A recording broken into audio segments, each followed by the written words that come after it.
Hello, everybody. My name is Jesse. My pronouns are he, him, and I will be your MC tonight as we play Urban Shadows 2nd Edition. This is session 2 of 4 sessions that are being played set in Uptown, New York as part of the Gauntlet Hangouts. Uptown Manhattan. Gauntlet Hangouts, or Gauntlet Calendar now, rebranding. The Gauntlet Gaming Calendar. Gaming community where you can find lots of people talking and playing tabletop role-playing games online. And Empire City is a series of related games with in a shared universe centered around New York City in sort of a variety of urban fantasy genres. And so all kinds of role-playing games are going to be played. This is in the series, this is the first set of sessions set in Empire City. So I'd like to introduce you to the players, or they can introduce themselves. And I'm just going to go along the bottom of my screen here. Number 1 is Jex. Why don't you introduce yourself? Hi, I'm Jex Thomas. I use they, them pronouns, and I'm excited to play some Urban Shadows. Awesome. Philip? Or Sure. Philip Rogers. I've been playing with the Gauntlet for a little over 2 years at this point. I use he, him pronouns. I'm Snarkade on Twitter. And I'm also excited to play some Urban Shadows. Awesome. And last that's here, Sam. Hello, my name is Sam Zimmerman. I use he and him pronouns. I write a bunch of random stuff, and I've got a Kickstarter happening. So you should go take a look at Typhos Games. That's TYPHOS Games on Twitter. I'm kickstarting a trophy gold incursion and OSR adventure that's inspired by the tarot, and a lot of really cool stuff is going on. And check it out for more information. Wonderful. So we have some fantastic players. Hopefully, our first player will make it. In the meantime, I just want to talk briefly about some of the safety tools we are using for tonight's game. So the first one we are using is the X card. The way the X card works is that if something happens and you don't want it to take place in the game, in the fiction of the game, you say X, or you can put up your arms like this in front of the camera, or you can type X card in the chat.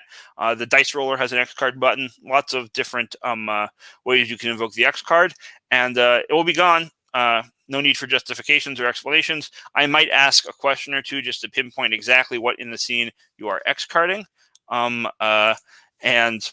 And hello, Brandon.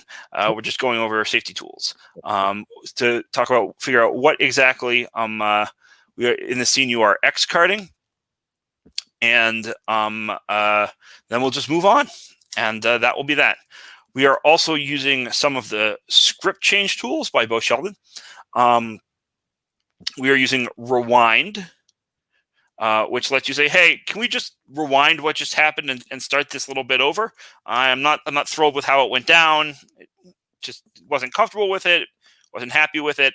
Can we just hit rewind?" And we'll do it. No questions asked. Just say what point you want to rewind back to. You can say pause if you need to take a breath, and that's either a full-on break that you need to get up for whatever reason, or it can be, "Hey, let's pause and just have a conversation about what's happening in the game." So that we can make sure that we're all on the same page. But it's just about pausing the action for a moment to either discuss or breathe as necessary. And the third one is fast forward. Fast forward lets you say, "Hey, we're coming up on a scene that I don't really want to have happen. I mean, I'm okay with it being in the fiction, but we don't need the camera on it, right?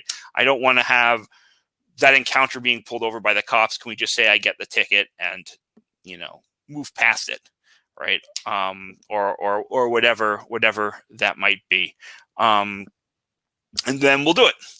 And then final safety tool we're going to discuss today is lines and veils. So we have a list of things that we're not going to have in the game at all. They just won't show up, and those are lines.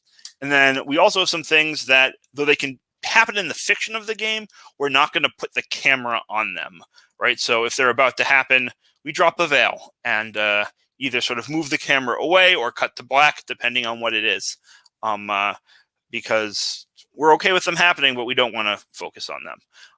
So those things, so the lines are eye injuries, sexual assault, and homophobia.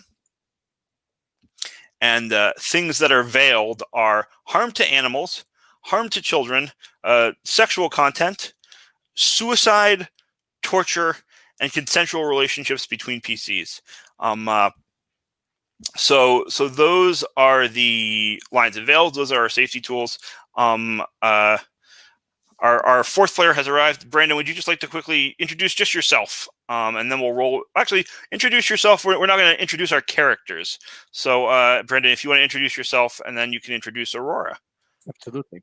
Hi, I'm Brandon. I've been playing with the Gauntlet since about the middle of last year and having a great time. Really looking forward to this game. My character is Aurora, who is using the Fae playbook. Aurora is a a princess of the court of water, court of the Fae. Although she doesn't particularly want anybody to know that, and because she has rejected her her heritage completely. Aurora loves humanity and loves being immersed in the enormous crowd that is New York. She is a 500-watt bulb, a force of nature, someone who is always up, always ready to do something, never one to let you sit around and mope, and who always has an idea for making things better, which won't necessarily work, but she has an idea. She is all passion for good and bad. And is, if you stay with her for long, you'll experience the extremes of probably of both joy and anger from her, and that's what she is. Amazing. Okay. Jex, why don't you introduce us to your Restless? The Restless is a stretch goal playbook for Urban Shadows 2E from the Kickstarter, created by Lexi Sargent, and it's currently in playtesting, and so we're kicking the tires on it. See how it works out. So, Jex, why don't you tell us about APOC? Yeah, I'm playing APOC Webb. APOC uses he/him pronouns. As the Restless, he APOC was kind of a early punk rocker, CBGB kind of guy, very much a nihilist and very much a criminal, and got himself into a lot of trouble and was very shitty towards a lot of people. Died, went to hell or whatever exists that's similar to hell, and kind of realized that life could be about other things, and slowly clawed his way out of hell, and now he's back in New York City 40 years later or whatever, and some interesting entanglements with some of the other folks. I'm really excited to see how those play out. Amazing. Philip, would you like to introduce us to Eamon? Sure. I'm playing Eamon Gallagher. Eamon is an older individual. He was a former police officer. His family was from Linwood. He worked in the probably the 34th precinct, which is in Washington Heights. Sometime in the early 90s, he was working undercover in the 30th precinct, which is Harlem, which is just south. Just south. And he ended up getting discovered and shot. And when he was dying, basically, turns out that one of the other wizards took him in and gave him a second lease on life, with the understanding that he died. His family doesn't see him anymore, and he still has an obligation. He still walks his beat. He still takes care of his neighborhood, but this time he looks for slightly different threats. Excellent. Very excited. And Sam, tell us about Jeanette. Yeah, all right.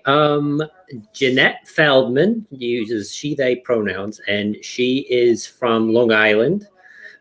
She is an older Jewish woman who, for a very long time, was a part of the FBI and spent most of her 20s and early 30s in Europe, serving as a spy during the Cold War. And then when the Berlin Wall went down and the Cold War ended, she got sent back to Washington, stuck at a desk job, and hated every minute of it, and has now since retired and moved back to New York City. She is the veteran playbook, so she has lots of old allies, old friends that she can call on, a lot of international friends that she can call on. And so we will kind of explore where that takes us. Wonderful. So we've got a fantastic cast of characters here. Really excited to see them all interact. Last session was character creation and neighborhood world creation, and I just want to talk a little bit before we dive into this first sort of session of action by just quickly talking a little bit about where we're at. So we are playing in what I'm calling Uptown, but amounts to, for the most part, Washington Heights and Inwood. Washington Heights probably extends another 20 or so blocks south of where this map ends. But this is the neighborhood. It's all the way at the tippy top of New York. It is of Manhattan, excuse me. It is historically an immigrant neighborhood. Today, I would say Washington Heights itself is largely Hispanic, especially Dominican. Although there are people from other South American and Caribbean, South and Central American and Caribbean countries as well. You have a sort of old, very Irish community up in Inwood. Right, they sort of stuck around when a lot of the Eastern European and Central European,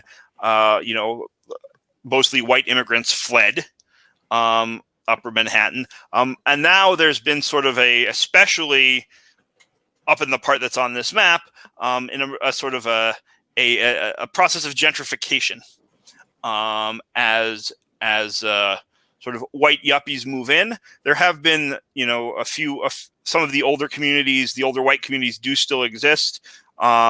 There's historically a relatively small Orthodox Jewish community over on this map where it says Hudson Heights, Frankfurt on the Hudson, German Jewish community. It's the early middle of the 20th century. Yeshiva University is parked over here and has been since the 20s. That's not that was not the bulk of the area for the past 60 years or so, I would say. And our hub being a new mechanic from in Urban Shadow's second edition, is 181st Street, which is down here at the bottom of the map.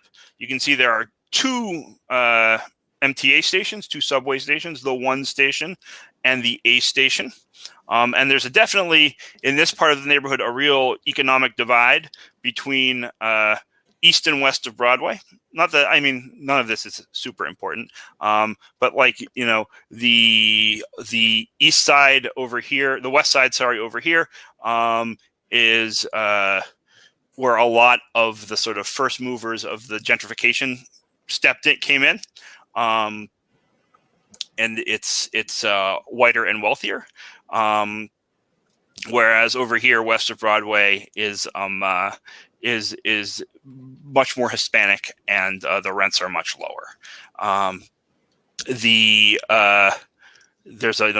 racial divide is also an economic divide in this neighborhood. Although not entirely. And that's reflected by who you see on the 1 train and the A train. So things to be aware of, but this is our neighborhood and our game, and though it's grounded somewhat in the real place, we will use it as we see fit to tell our story. And so in our world, is the 120 is the one train station still open? On 100, we're not messing with the there's been some elevator repairs that are closing the stations part-time. We're not worrying about any of for a few years. We're not worrying about any of that. No reality. Got it. Yeah. I like having 2 train stations too much. So the hub, right? So there's a bunch of NPCs that will show up when they show up. But it's just in particular, the hub is 181st Street, and it's the main drag of that part of the neighborhood, and it's a place where there's a fragile truth between the various different magical circles, the various not just magical and mortal circles. The different political factions sort of see 181st Street as a safe central meeting place. There's a truce in place, and there's a special hub move that reflects that, and it's also a place where you can get stuff. So it's a place to hang out. It's a place to meet people. It's a place, especially if you want them not to shoot you or cast a fireball at your face. But of course, there's lots going on all over the neighborhood, and we don't have to. Although this is our hub and our main setting, we can certainly expand out to other parts of the city and the surrounding suburbs as is appropriate for the stuff we want to do. So that's our sort of basic introduction to where we're at. With that in mind, does anyone have a kickoff scene they want? If not, I have a hard frame scene I'm thinking of. I think that we discussed last week, but I want to give people an opportunity. If there's something like, I know exactly what I want to do right away, you can do that. No? So I was thinking, Aurora and Jeanette, the two of you like to hang out at the Hudson View Diner. And you are close friends and former lovers, close confidants. And I thought it might be nice to see the two of you at Sunday brunch. I'm start out just by, you said you have a regular booth. Where's the booth located in is it back in the corner? Is it up towards the front? I figured Aurora would probably like the back booth that has a really good view of the Hudson, even if it is a little bit cramped. Yes, view that. Fantastic. Yeah. So you're back there. You're by the window. You can sort of. It's like a funny angle to see the river. It calls itself the Hudson View Diner, but it's like a few blocks back from the sort of edge at the top of the hill. And so the way it works is you've got the one spot in the whole place where you can actually see the river, because it's on a corner, and there's you've got this angle where you can see down. You can see across Fort Washington Avenue down 181st Street to get a clear view of the. It's a very nice view, but there's only one place in the whole diner where you can see it. And you've got that nice view of the Jersey Cliffs and the edge of the river up before it. The forests Rockefeller planted so that there would be nice views from the cloisters. The Palisades. And what's the name of the waitress who serves you regularly? Charlene, great name. Yeah. So do either of you have usual orders? Is this a standing brunch date? Not for brunch. What? Not for brunch. So, but I know what it is today. Yeah. So Charlene asks, well, Aurora, what do you have? Okay. Do you know what you want?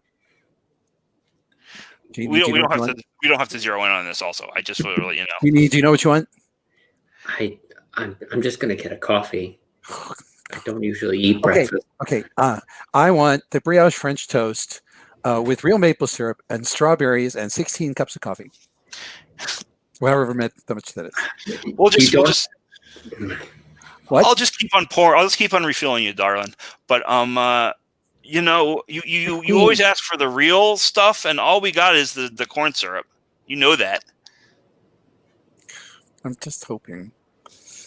Can't you get the real thing in just once? Huh? That would be great. I always ask. I'll ask for you again. And so she steps back. And And butter. Charlene, actually, I'll have some toast. I think that just So dry. have some plain just- dry toast with nothing on it. Yeah, just dry toast. I'll give you some butter and some jam, and you can put what you want on it. Orange marmalade. He's gonna have enough toppings that I can probably mop up whatever I. Oh, do you have Nutella? We don't have. You know what's on the menu, Aurora. You come here all the time. I promise you. I promised you 5 years ago I would never surprise you, and you keep asking, which is sweet. You know, she's probably like in her late 40s, and she's been working here a while. So she shuffles back off, and Boy, stepping out toast, huh? I'm hungry. Oh wow! Don't overdo it. Don't want to spoil your lunch. Yeah. So while this is happening, before Charlene brings you your food, you hear it's pretty busy. This is like, a lively time. The tables are all full. And you hear the bell ring on the door. Someone walks in, which is, like I said, it's busy. People are coming in and out. So you probably don't think much of it until like a moment later. Someone is kind of like looming next to your booth. He's a big guy, African American, dark skinned. He's wearing very, very neat jeans. Like they actually have a crease in them, right? You Like have a bow tie? no bow tie. No bow tie. Jeans, sneakers, but like ironed jeans. And a button down, sort of light purple button down shirt with the top two buttons unbuttoned, and like a curly chest hair, kind of like pouring out of the top of his shirt. I mean, you can tell that like his shoulders are like bursting out of this shirt. Yeah, He's like hard to tell who he is. He's a Cute. He's a big guy. Definitely handsome, kind of like in a rugged way for sure. No, but so not like the orangutan kind of werewolf, right? Because a lot of them do look like orangutans. No offense to orangutans. Yeah. Okay. No.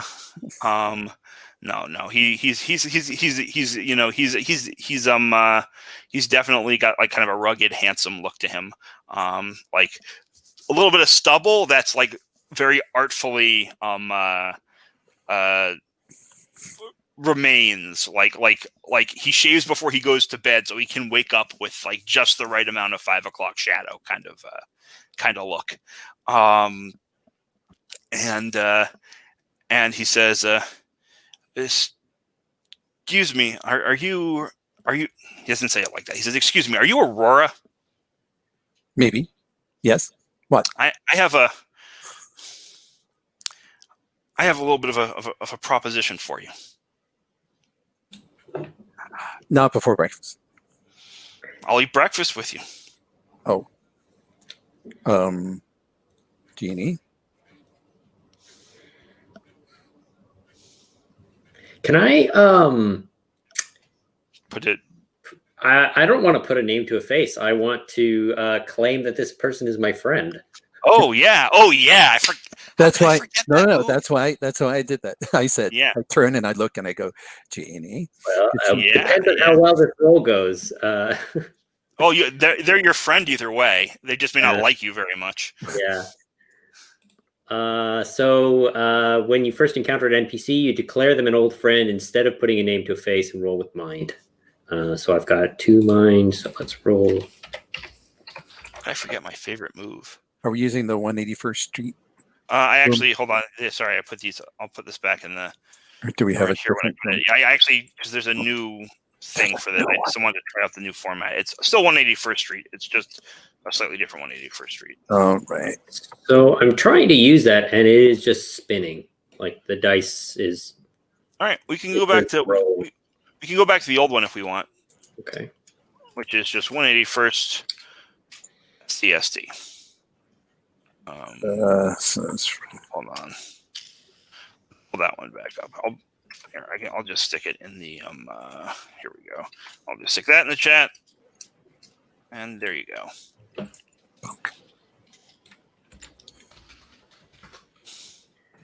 All right. all right. 2d6 plus 2. That is an 11. That is an Yay. 11. Yeah. So they're here to comfort and aid you, even if it exposes them to danger or retribution. So so this guy's name is Nasir. Right, you know him. He's a werewolf. I mean, he's from the Bronx. He's from the Bronx. And that's basically sort of. I was trying to think of what else you know that I want to tell you, and then you can tell me how you know him. He's from the Bronx, and my guess is you've seen him around the neighborhood recently. Maybe even like run into him at Starbucks, or walking through the park or whatever in the grocery store, and said hi. So how do you know him? I worked with his mom. You worked with his mom. Okay. Oh, so you really knew him when he was a kid. Yeah, you've grown up so much. Come sit down. We have to talk about this. Here, sit on my side. You in like 20 years. How's it been? Oh, Ms. Feldman. It's been so long. I didn't know you and Aurora were friends. And you can see like when he first stepped up, he was like kind of bold, right? And he notices you, and he kind of like shrinks back a little bit, not out of fear, but just out of that like. Like just that status thing where he's like, I remember, you're my mom's friend. Gotta come correct. Gotta be polite. I grab him by his sleeve and pull him into the booth. Oh, you pull him into your side of the booth. Well, yeah. Oh, okay. Why? Do you have eyes for him? I mean, it's okay. I was going to ask what I do that makes you jealous. Yeah, so he flags down Charlene and orders like eggs and bacon, not bacon. He orders eggs and he orders eggs and toast. What you do that makes me jealous is that you know everybody. Are you having this conversation in front of him? No. Okay. Maybe. I'll respond if she says something. But in fact, that's what I think you do get the raised eyebrows when you like grab him and pull him into your side of the booth. It's like I know what you're doing.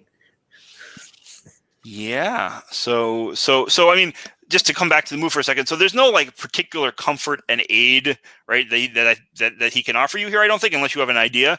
But like he's in your corner, right? And he'll put himself out on a limb for you. Like if that opportunity comes up. Yeah, we'll play it by ear if that comes up. Yeah, exactly. I just wanted to sort of like work out. Yeah. So he says, how do you, Miss Sullivan? How do you know Aurora? Oh, we're old friends. How don't we know each other? How do you know his Dear, mom? Dear. What's the deal there? Was she like a spy? What's? I don't know that she was necessarily a spy. Maybe she was law enforcement in New York City, and maybe there was some case or something that I got wrapped into. I think she is a Port Authority cop. I think. I like that. Yeah, that's her deal.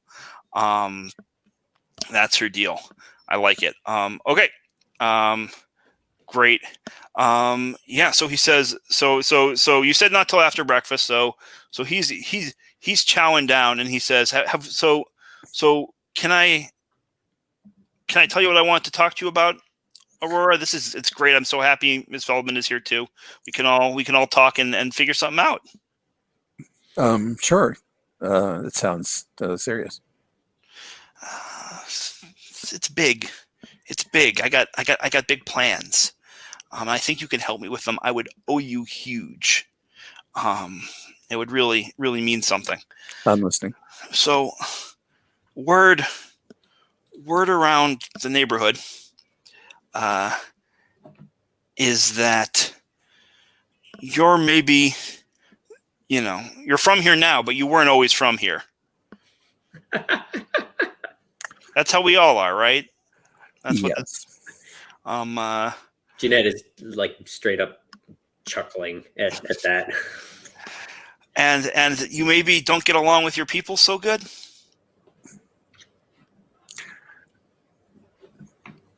Yes.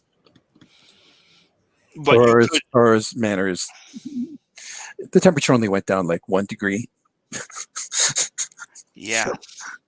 But you could also maybe be like pretty important for them, right? That's what I hear. Okay, what's your point? So I work for some people, and my understanding is that your people have control of the marina up at the end of Dykeman. Yeah, that's probably true.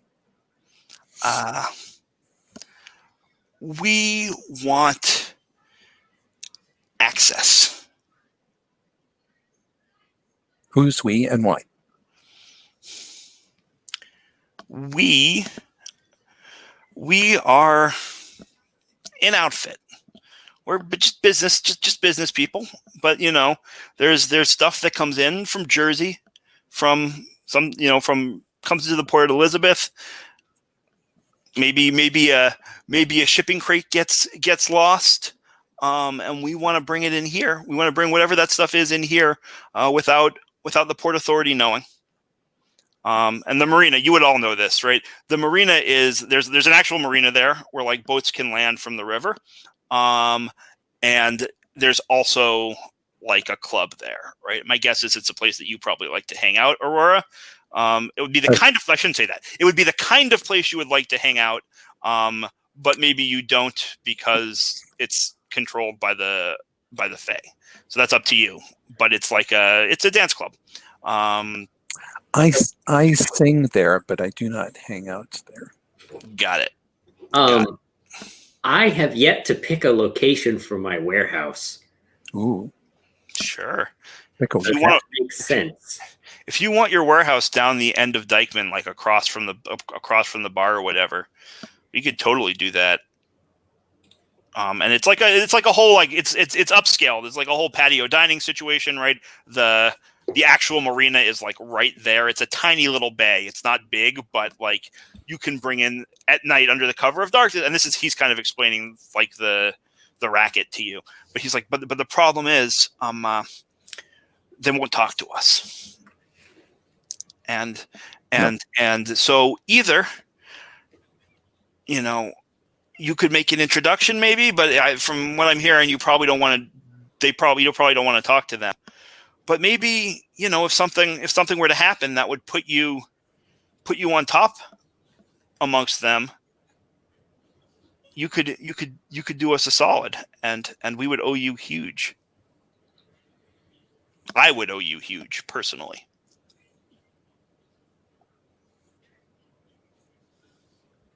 Yeah. Okay. I'm interested. Okay. So the first thing here is a debt has been created. So I'm trying to see if this works any differently in TUI, but I don't believe it does. So a debt has been created, and what that means is I believe you get to mark Knight. He is of the Knight faction. Double check that, if it's changed at all. But in addition, here we go. he's like, great. Great. He's like really excited. Great.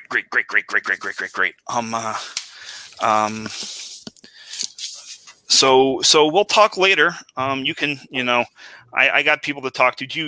You can handle. Let me know how you want to handle it. And he like scrawls a cell phone number on a napkin to give to you, and you can reach me at this number, and it will be. I think it'll be good for everyone. That everyone can get rich, everyone can be happy. It'll be good. And he says, and Ms. Feldman, it's always nice to see you. Always nice to see you. It's always a pleasure. You'll have to catch up with me sometime. Yeah. Well, sure. We can. Anything in particular you want to know? I'm trying to make him as uncomfortable as I possibly can to make him leave. Okay. So it's like, okay. So there's like a sort of like he's yeah. And I think he's, do you still talk to his mom? I think it's more of like if we saw each other at the grocery store, we'd stand in the middle of the aisle and talk for 20 minutes and annoy everybody. Got it. A relationship. Got it. I think she doesn't live here anymore. I think she moved to the suburbs to Jersey. Yeah. So you probably don't see her so much anymore. But she still works, and I think, yeah. Awesome. So he says, yeah, I'll we should maybe do that. Your friend has my number. You know where to find me. I gotta bounce. I wink at him. You can see him like just like shrinking, because he's not sure. Like, I think he's kind of like a little bit into the flirting and feels like he shouldn't be. Spot on. All right. Yeah. I turn to Aurora. You have no idea what you're doing, do you? This is such a bad idea. I haven't promised anything. I know you haven't, but you're thinking about it. Yeah, but I don't have to know who I'm dealing with first. Ugh. So that'll be the first thing. What? All right. So you don't want to? I wouldn't mind putting one over on those breaks. I know you won't, which means you're going to get yourself into trouble. Which means I'm going to have to be there and help you get out of trouble because... You like getting me out of trouble. I do, and I don't like that I like it. That's maybe a great line to end scene on. Wonderful. So, APOC, I'm curious. What do you do on a late Sunday morning? I'm trying to decide if APOC goes to church or not. I feel like he may. Like I feel like he would sit in the back and leave before it's totally over, so he doesn't have to interact with anyone. And I think I'm trying to find a way to play this where it's not like too like corny Boy Scout thing. Like I don't want to be just like he goes around looking for good deeds to do. But I think it can be that. Absolutely can be that if you want. I mean, I think it's maybe that, but a little more subtle. I mean, he still thinks he's cool. So like, he's not going to put himself out there that much, but I think he likes spending time with the living, right? And going to places where there's, parks and, standing outside the chain link fence around the basketball court and like things like that. And like just sort of taking in life. Sure. I'm curious, Eamon, is Eamon a churchgoer? You're muted. Eamon is definitely a churchgoer. Not religious, churchgoer. Sure. So I'm curious, APOC, are you cool with going to with at least this particular Sunday? I don't know if you always go to the same church when you like hang out in the back. Are you cool with going to a Catholic church this morning? Yeah, I think I that actually feels pretty much right for APOC, I think. Sure. It's not always necessarily the same Catholic church, but yeah, definitely mostly Catholic churches, sometimes other denominations, and Mm-hmm. Sure. So St. Elizabeth's Church is at the top of the hill on 187th Street, the corner of 187th Street and Wadsworth, and it's a big church. I think it is a largely Dominican congregation. They have separate services in both Spanish and English. It's not Inwood, right? Even you're not going to run into your family up there. You're not going to, people there are people from here, not from not from like the old neighborhood part of the neighborhood. So I think the service ends. Do you guys do you sort of like stop to talk to each other? Do you catch each other's eyes? Are you sort of like what's your church experience, Eamon? I'm curious. You say not religious, but a churchgoer. So talk to me about that. Here, Eamon has the confessionals bugged. Oh, not a good Catholic at all. No, I mean, no. I mean, it's one of those. He doesn't have privilege, so it's one of those where he goes through, he listens. He's concerned about very specific things. People tell priests things, and it's good to know. Yeah, so I actually think that like maybe part of what brought you here is that you heard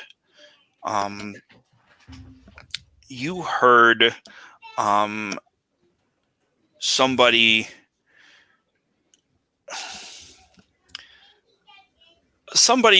confess to a robbery, and it was a very specific robbery. It was of a pearl.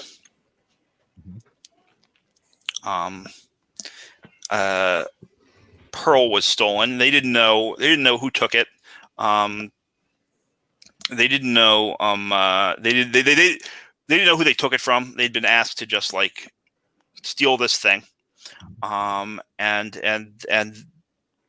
had been a while ago, a few weeks, but they were confessing it. And the day before, and the person you heard make that confession was give me one second. Where is this list? Was honest. Why do I take so long? Andreas. We got two first names.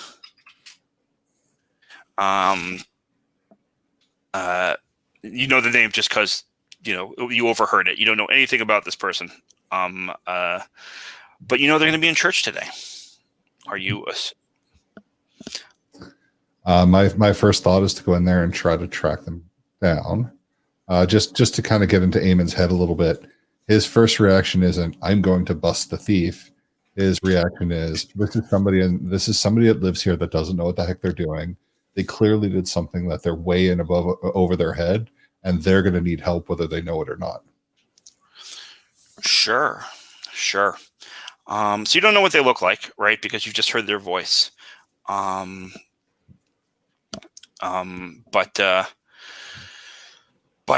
you how do you try to track them down? Well, just from their voice, I'll use my standard police skills. As soon as I know gender, and I can, mostly pick out gender from a voice. It's a Catholic church. That means if it's male, it's about 40% of the population. I can probably figure out what their ethnicity is, at least from a high level, just because I'm used to hearing people speak here. I could probably pick out within 15 or 20 years what the person's age is, and I can narrow it down to the church, and I can scan the pews and figure out the 4 or 5 people that potentially fit those criteria. I mean, so like, problem is, right? Like this is it's a pretty, not the problem, right? Like this is a pretty ethnically homogenous crowd. Adonis is a man, right? It's a pretty ethnically homogenous crowd. Like this is a mostly Dominican church. You know, you're at the I'll say this is the English speaking mass. You knew he was going to, he was, you don't, maybe you came to the Spanish one as well. But he confessed in English. Right. And so you have a sense like, he's probably at the English speaking mass. Could I tell if English was his first language? Not from listening to him necessarily. Like a lot of people who grow up, you have no idea. APOC, I'm curious, do you know Adonis? Of course I do. How do you know him?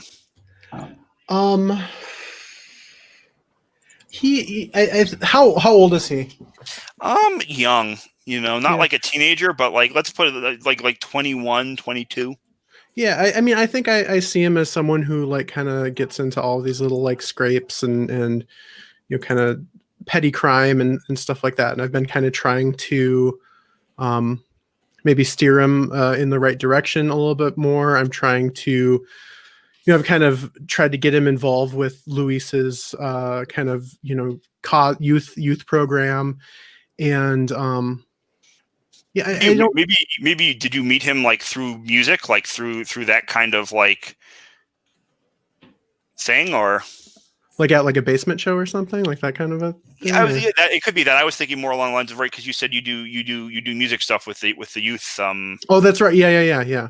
Like maybe he like showed up to something, or not that he's like really involved, but he showed up.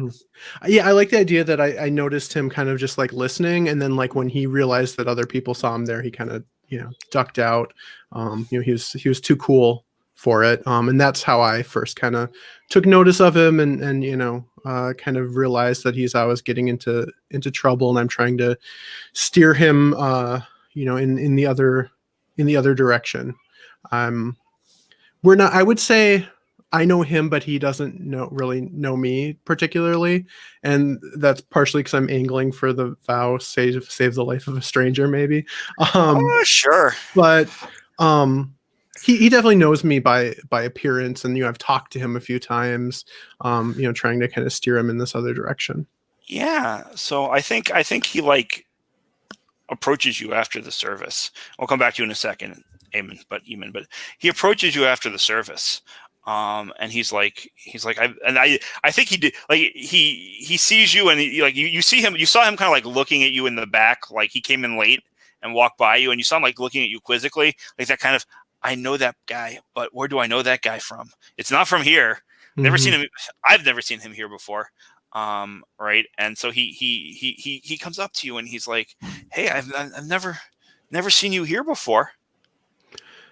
I like to check out the different places, kind of see what people have going on, how different people interpret, the good word.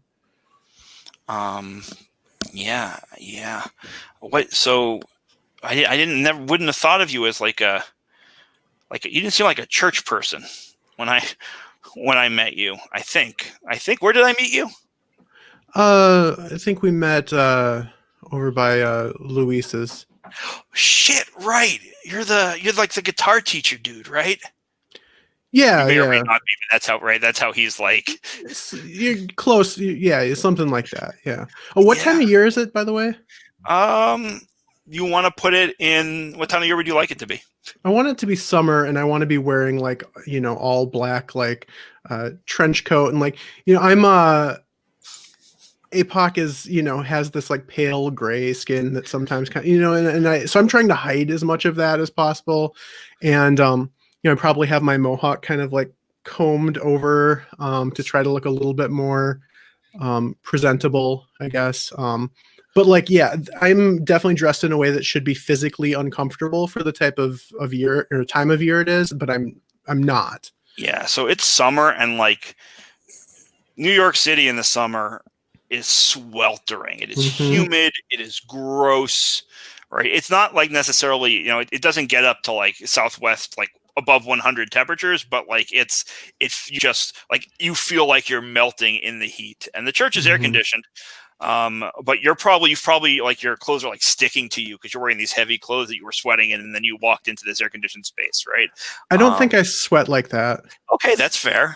Yeah, that's fair. I think that my core temperature is very low all the time, and yeah, the heat doesn't really bother me. Yeah.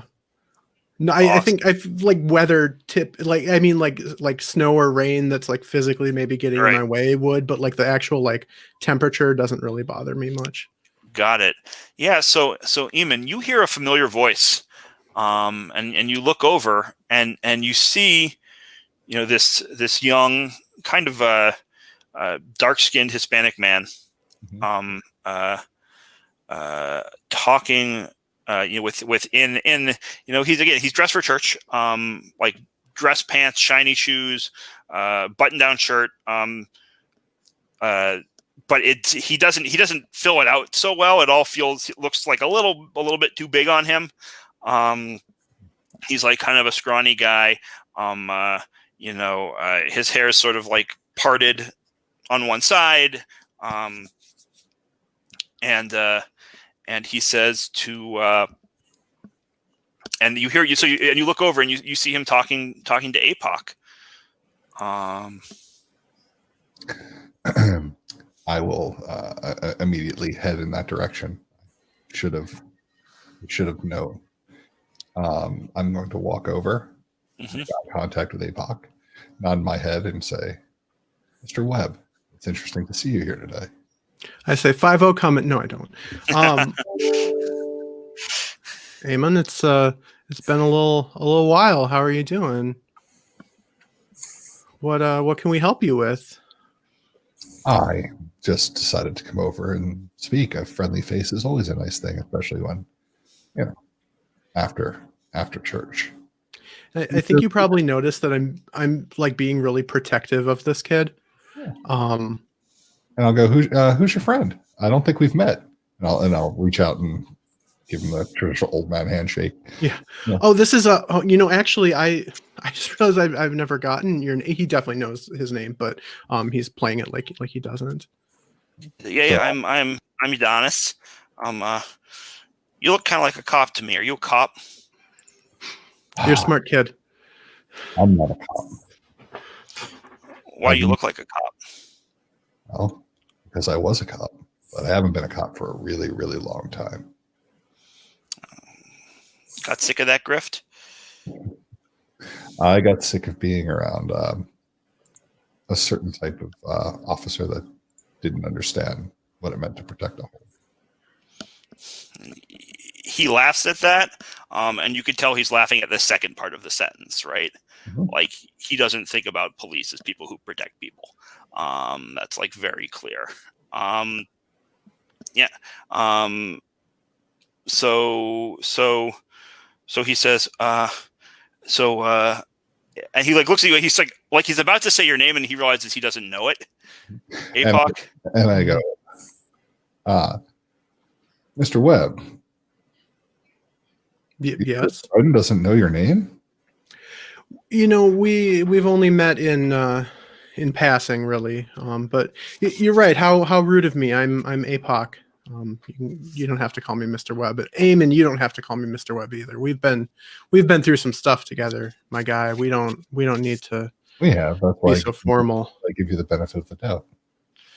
Yeah. So he's like looking at you nervously, like he and now he's looking at you, APOC. Right when you said that we've been through some stuff together, and there's like kind of he kind of takes a step back. Well, nice talking to you gentlemen. and he, as if he like does not mean that at all. He now like regrets starting the conversation. I'm going to kind of I'm kind of going to just put my hand on his shoulder and just say something along the lines of don't worry about it at all. It's always nice to meet friends here in church. And I don't really let his shoulder go. I visibly facepalm. What are you trying to accomplish? Or are you trying to like he gets a look of pure fear on his face when he feels that. A measure of him. Okay. So like, I mean, are you Let's see. Are you, there is a move for this. Are you figuring someone out? That's what it is. Where's my head tonight? Figure him out. Yeah, absolutely. So roll plus mind. Okay. Let's see.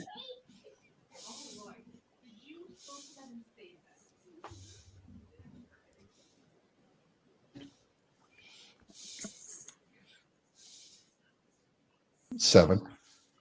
On a 7. So when you figure something out, roll with mind. On a hit, ask 2, and there's a list of questions. And we can pull the questions up. Yeah, the basic moves are not in the character keeper. I should fix that. Sorry, let me just pull up. I'll pull the questions into the chat so you can have them. And on a 7, you get to ask 2 questions. And he can ask you one as well. Sorry, I should have had this pulled up already. And then I think after this, you ask your questions, we'll take our first break. Where is it? There it is. Sorry. For some reason, I thought the basic moves were in the character keeper.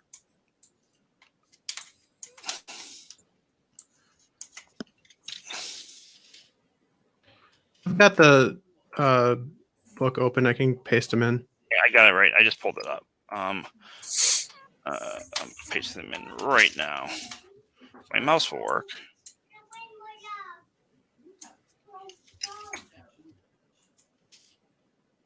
Right. Sorry, my mouse just decided it hates me. Yeah, could you maybe do that? I would appreciate that. What's going on here?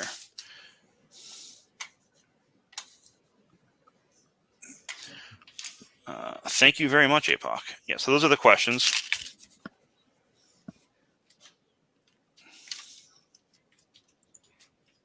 Two things. What does your character worry is going to happen? Yeah, so I think it's like very obvious to you what he thinks is going to happen, right?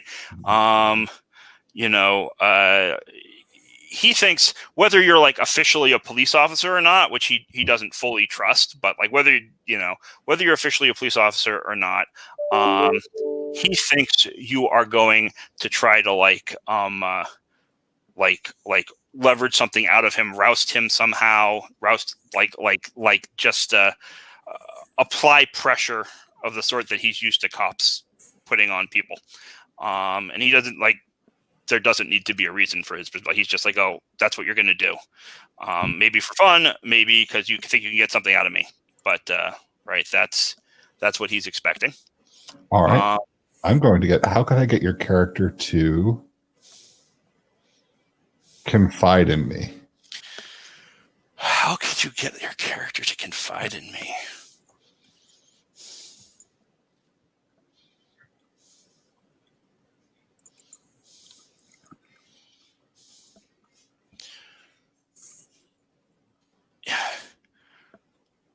You need to convince him, right, that you're motivated by something venal. Mm-hmm. Like you basically, what you need to give him leverage over you, and so right, he needs to think, oh, I know what this guy wants. It doesn't have to be something venal, right? But like the abstract ideal of protecting people, right, is not right. You need to convince him like that you need to convince him he's got something over you, because then he can trust that you won't hurt him, because right, he'll have something over you.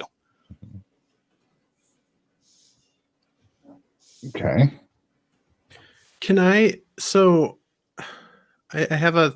Oh, he has to ask something of Eamon too, right? Um,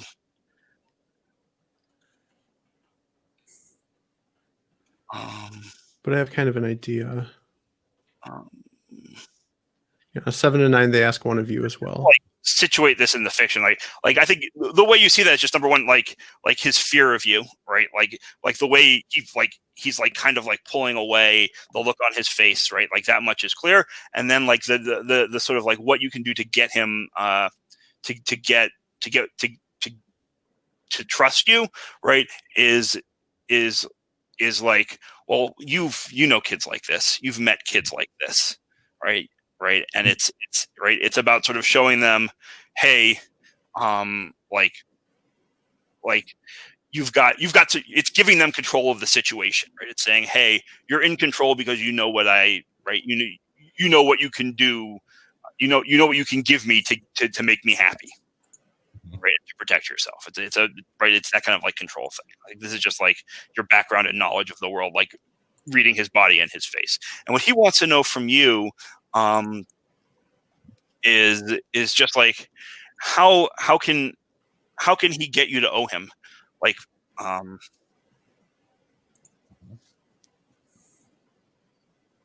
Hmm.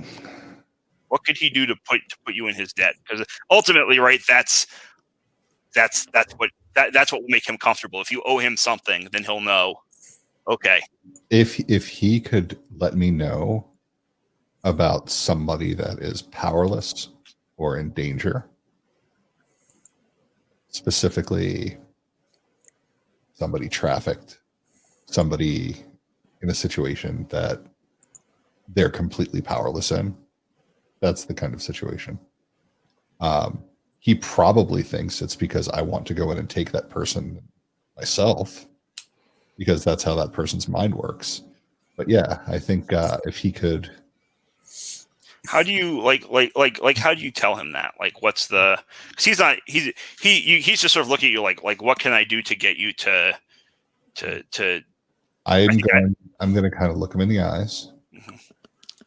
and I'm going to go, you don't know me, but others do. And I kind of look over at APOC and I go, when you're here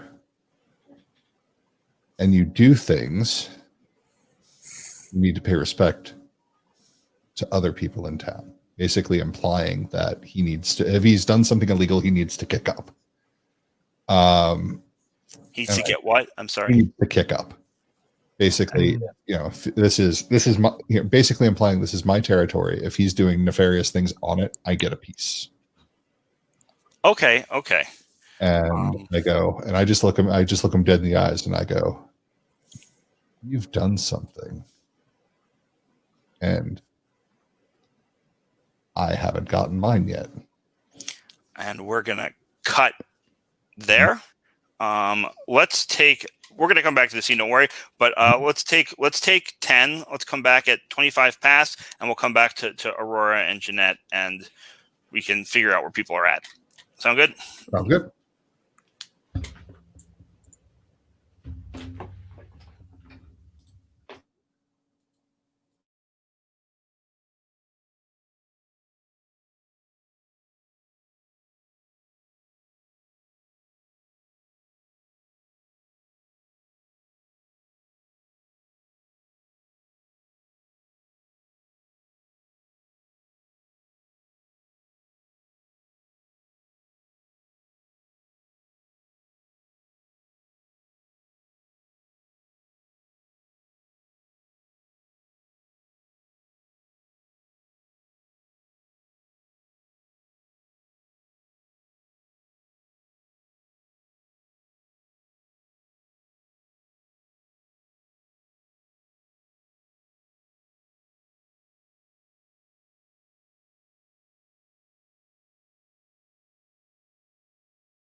Now, granted that I kind of hard framed both of those scenes, but I do kind of like that our two groups of player characters at this like beginning sequence.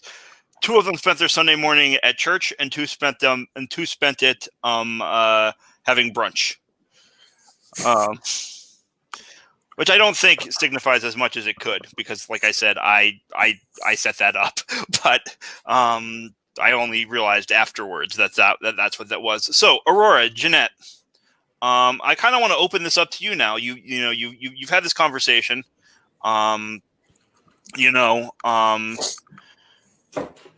What would you like to do next on this probably late Sunday morning, creeping into Sunday afternoon? So I have a move that is best laid plans. Sure. So I'm good at planning things, and it sounds like Aurora is going to need some more planning before potentially pissing off their whole family. Sure. So could she piss off her whole family more? Yes. Aurora, I'm just curious. Yes, you could. Good to know. Not everybody likes my mother. That's fair. Yeah. So, what's And that move? some of those who quote like her are just terrified of her, and I'm not sure that counts really. That's fair. Is this going back to Aurora's place, or are we going to Jeanette's workshop?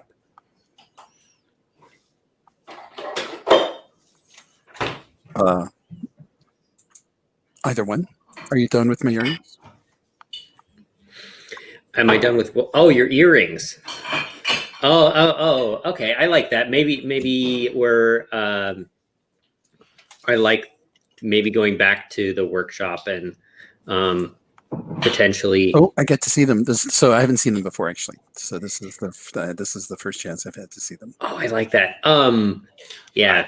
I love that. So do you want to stick it? So this is just the map, right? So this is Dykeman Avenue, and this is where the marina is over here, and the bar is sort of out here on the pier, and there's seating and whatever, and it's like sitting here right in the shadow of Inwood Hill Park, which is the only old growth forest on the island of Manhattan, and there's a lot of park stuff, and it's cool. So do you want to put your warehouse over there, or? I was thinking about it. I don't know that I necessarily want it right on the bay, but I did have that it was like like on the river, like it was at a docks or something. That was just old, so the thing is, on this side of the island, basically all of the riverside space is park. Right. So you can put it. There are places where you could put it. Like there's like the shadow of the highway over here. Like there's not a lot of stuff. You can't really build there. It could be over like in like there's old train tracks and stuff that are kind of like you could be sort of sitting in like some of this like park isn't really park, right? It's like derelict.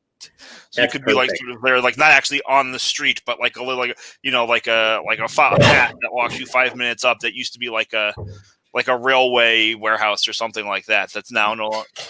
Yeah, that's perfect. Like there's a road that's not really a road. It's more of just like a dirt track that you can barely fit the car down. Mm-hmm.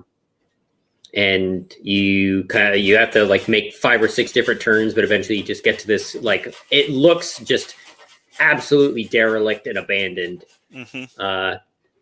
But when you get up close and actually get to the door, there's like an actual security pad and like fancy security equipment that you have to be kind of looking for it to find it. Sure.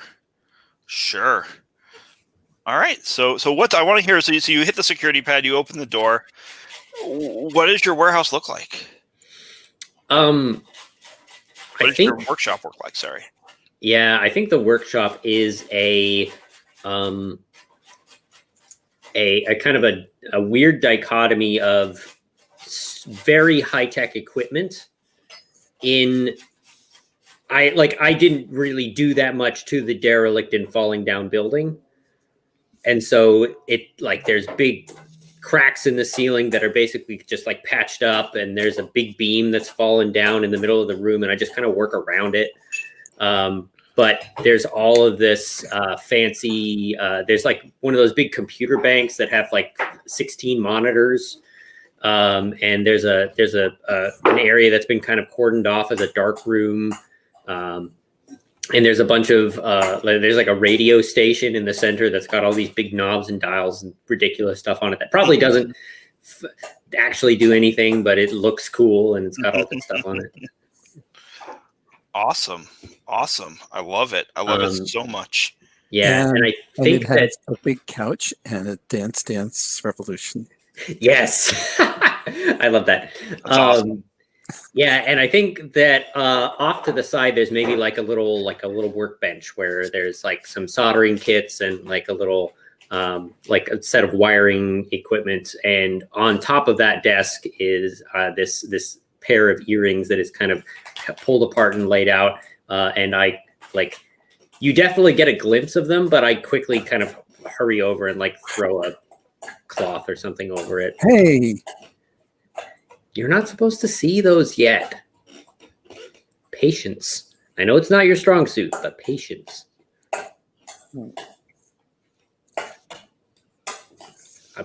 fine. Then why are we here?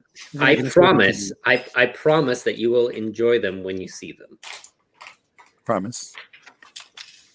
Yes, and I know what that means. Okay. So what are you like? Why are you there? Is I guess my question. What brought you there? Why did you want to go back to the warehouse? I think Jeanette wanted to go back to the warehouse because I think that sorry, I've forgotten this person's name. Nasir? Nasir. Nasir, yeah. I think that bugging Nasir is going to be our best bet at actually accomplishing this and getting some information off of them before we just jump straight in.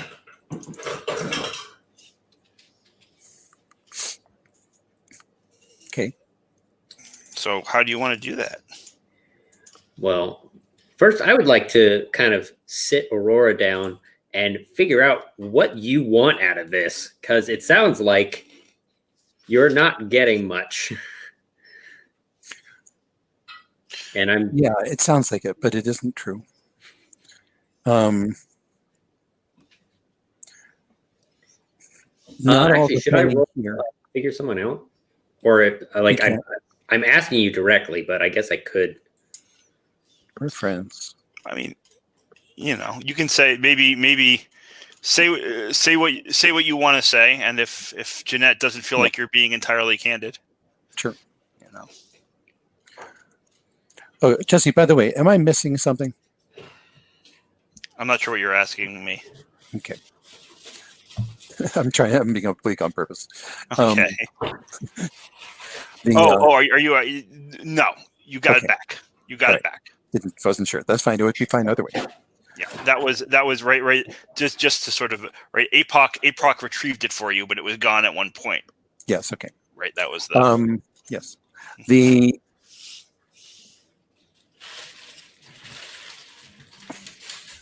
all the not all the Fae in New York are on my mother's side. She is influential and she is terrifying. And she has a lot of people in a vice.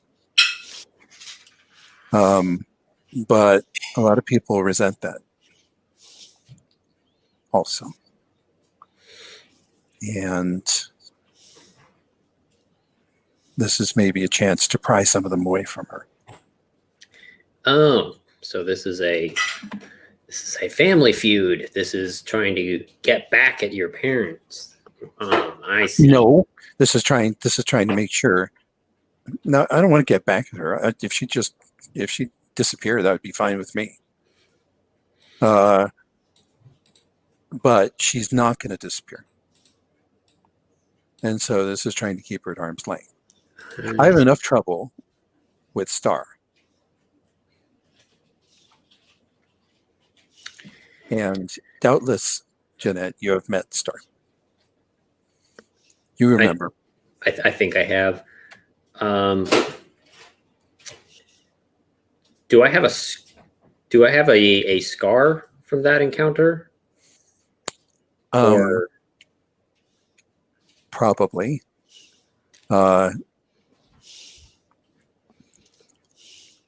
Star would have hurt you if she could have.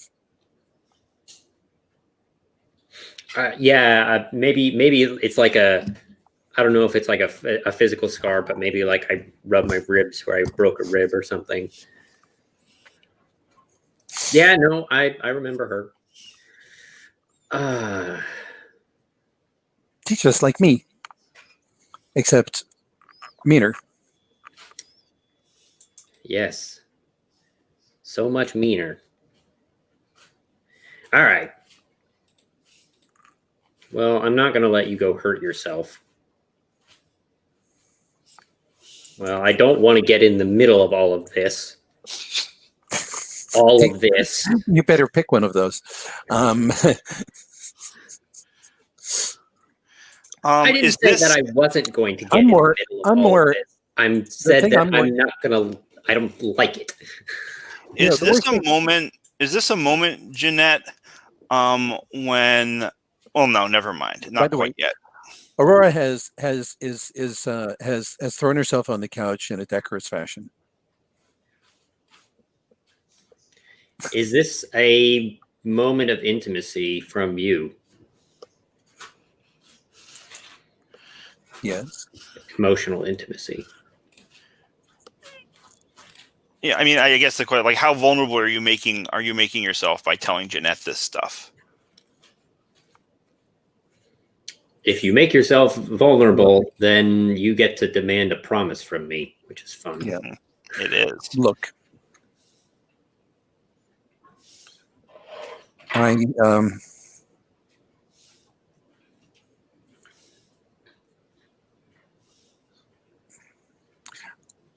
don't ever want to go back.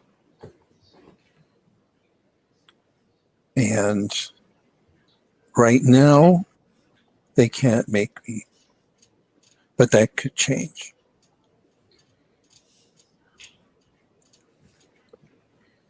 Do you understand? And so your best option is to ally yourself with a werewolf.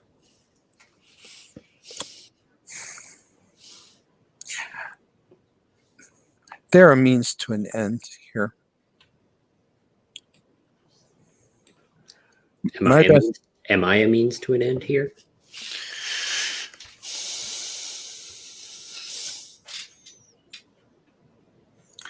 I pick something up at random off the desk and I fling it as hard as I can against the wall where it shatters.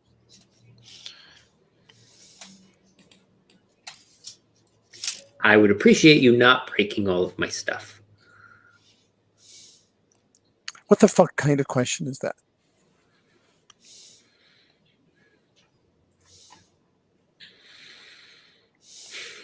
You know what kind of question that is. Hold on.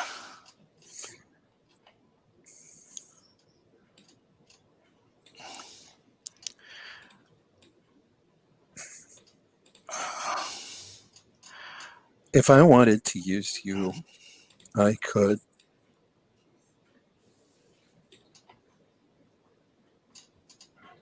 But I don't.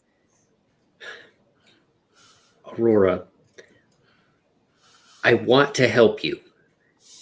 I Then just help don't me. want this to turn out like it did last time.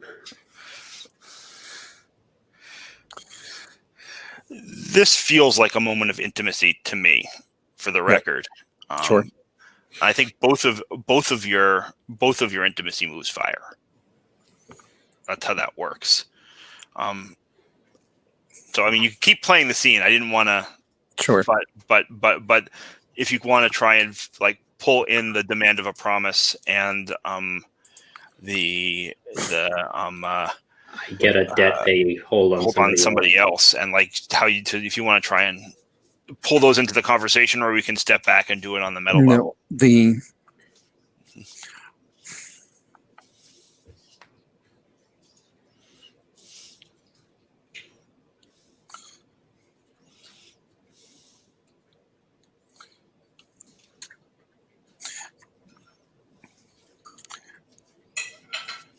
Don't do that.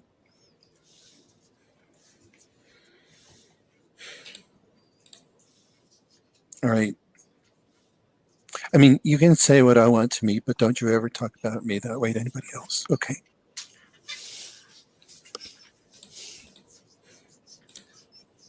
Who else am I talking to?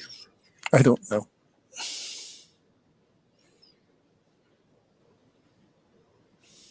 Listen.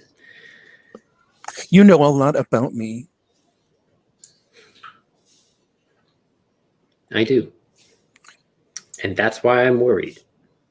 And what I'm saying is,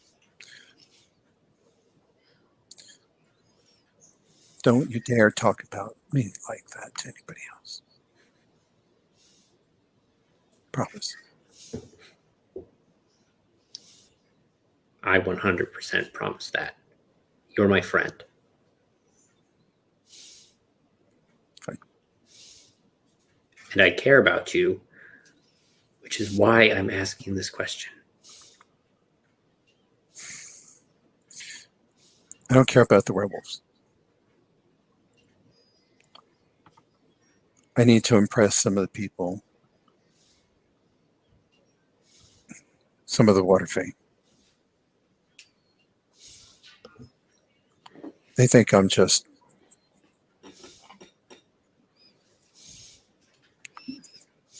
fucking princess. They think I'm just, fluff.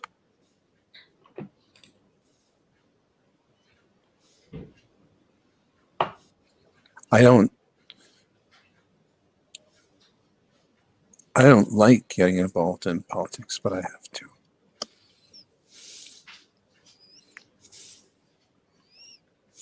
I have to show them I can make things happen. That there are people in the city that owe me. That want to deal with me. That there's a reason that they should treat me all right, and not because they're scared of my mother. They should be scared of you. Damn right.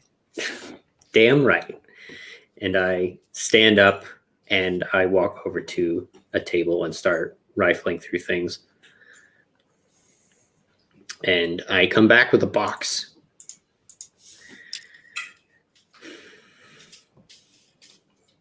What's this?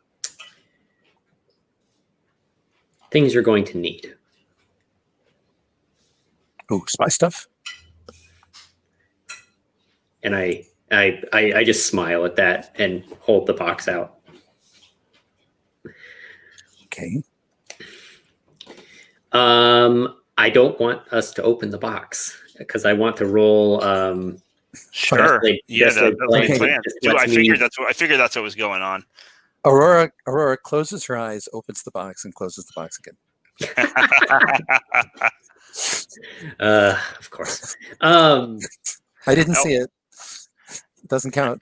And yeah, so before you roll that, I just want to know, so whose debt did Aurora give you? Because I didn't catch that. Yeah, no, I'm trying to think of how that works. I mean, tell me how your move works.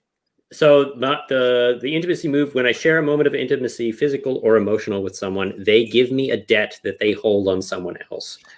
I have a thought. But if you have an idea, go for it. In the fiction, it makes the most sense that I get Nasir's debt. Yeah. And I think that's like I don't care about the werewolves. Well, that's a great way to. Fine. You can have him. I will I'll just say, I don't care about him. You can have him. Mhm. Perfect. Wonderful. Cool. So I will write down that. Yeah. So let's. So you're. So you. So you hand her the box, and I'm imagining the camera is like kind of pulling back as you're having this conversation. I mean, Aurora can see what's in it, right? The audience can't, right? You don't have you open up the box, you talk about what's there, right? We have this whole silent conversation where you can see us talking, but you can't hear anything. Yeah. Right. And let's roll. Move. Got everything up already. That is another 11. Wonderful. So you get 3 hold. I want to know what the plan is for, though, right? This needs to like what is the plan? I mean, I should have asked this before you rolled, honestly, but like because you can't just use this hold for anything you do over the next however long, right? It's when you're in it. So what's the purpose of the plan? What's the goal of the plan? So in my head, the plan is that Aurora is going to get these werewolves an audience, and then we are going to use this information that we get from that conversation in order to leverage getting them whatever access they need. Got it. So the plan is so basically the plan is to get the werewolves access. That's what the plan is for. Does that track? Because that's what they wanted, is they want access to that. Want access, right. Now, right. With the step one in that is get them talking. Right. If you want the plan to be more limited, it can be just like to start to get that meeting. I don't know what you like. It can be for any of those things, bigger or smaller. No, to get them access. We'll talk about the whole thing. Yeah. But Does Aurora have a different idea of what the long-term plan is? The long-term plan? The long-term plan is cutting my fucking mother off from New York. And this is one way to do that. Okay. This is one tiny step. Okay. I'm good with that. She's got I use the word advisedly. She has her tentacles all over the place here. Awesome. So let's I think the scene ends right with the camera pulling out, right, and the two of you having this like conversation that we don't hear, making this plan, right, and then I think the camera like spins across the neighborhood, right, it does like a big drone shot or whatever, right, like coming over and flying back into the church. And APOC was about to say something to, I believe. So I guess I'll say what I say and then kind of talk about what I'm trying to aim for here. Sure. I mean, he's just a kid. It's not worth it.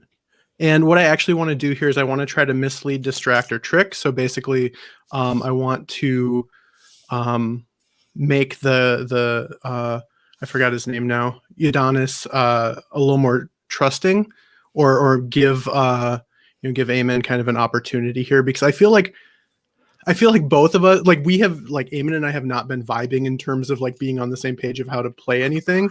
So I'm trying to reconcile that a little bit. I think. Right. So just to be clear, so mislead, distract, or trick, like there's like some subterfuge there of some kind, right? You're not being completely honest. Right. I mean, at this point, I've realized that Eamon wants something, and I think that my my instincts, which are still like criminal instincts, are to, play into that versus like legitimately being like, hey, let's leave this kid alone, because there's the part of me that wants, like, I'm going to save this kid. That's what my goal is. But I think I instinctually just kind of like start playing into what Eamon wants, because I'm used to. There's a grift going on, and you're right. I assume there's a grift, and I naturally just latch onto that.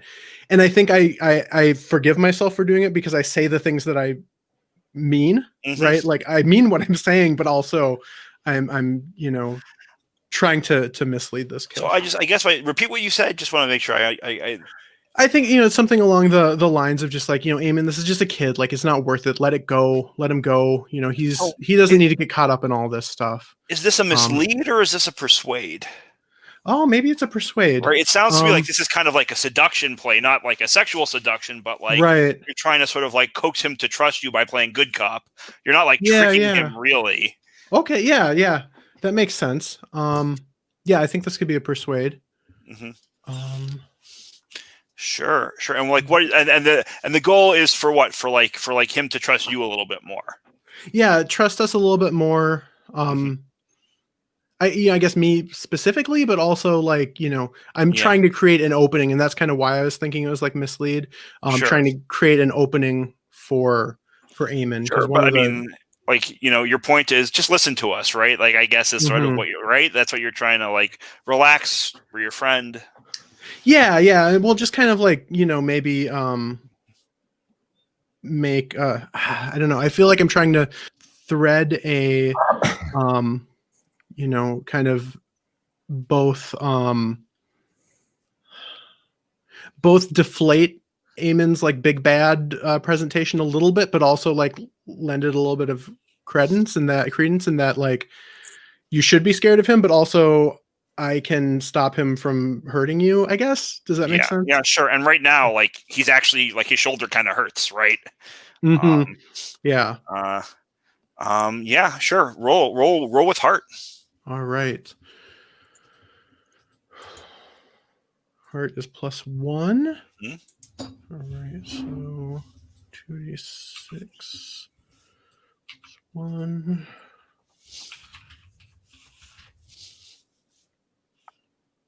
Ooh, that's a 5.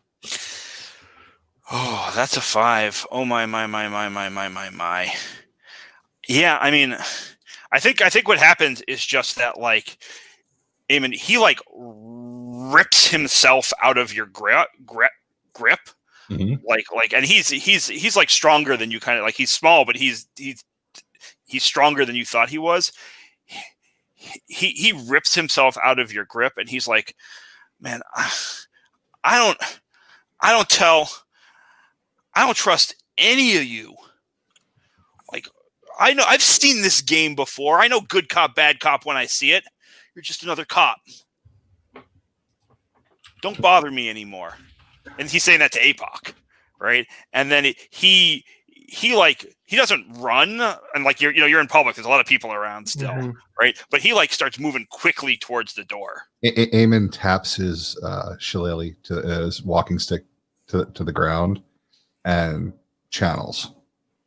Sure. Okay. So how does your channeling move work? Roll with spirit. On a 10+, I hold 3. Basically, I'm gathering my mystical energy for the ability to do things. Absolutely. Yeah. So roll plus spirit.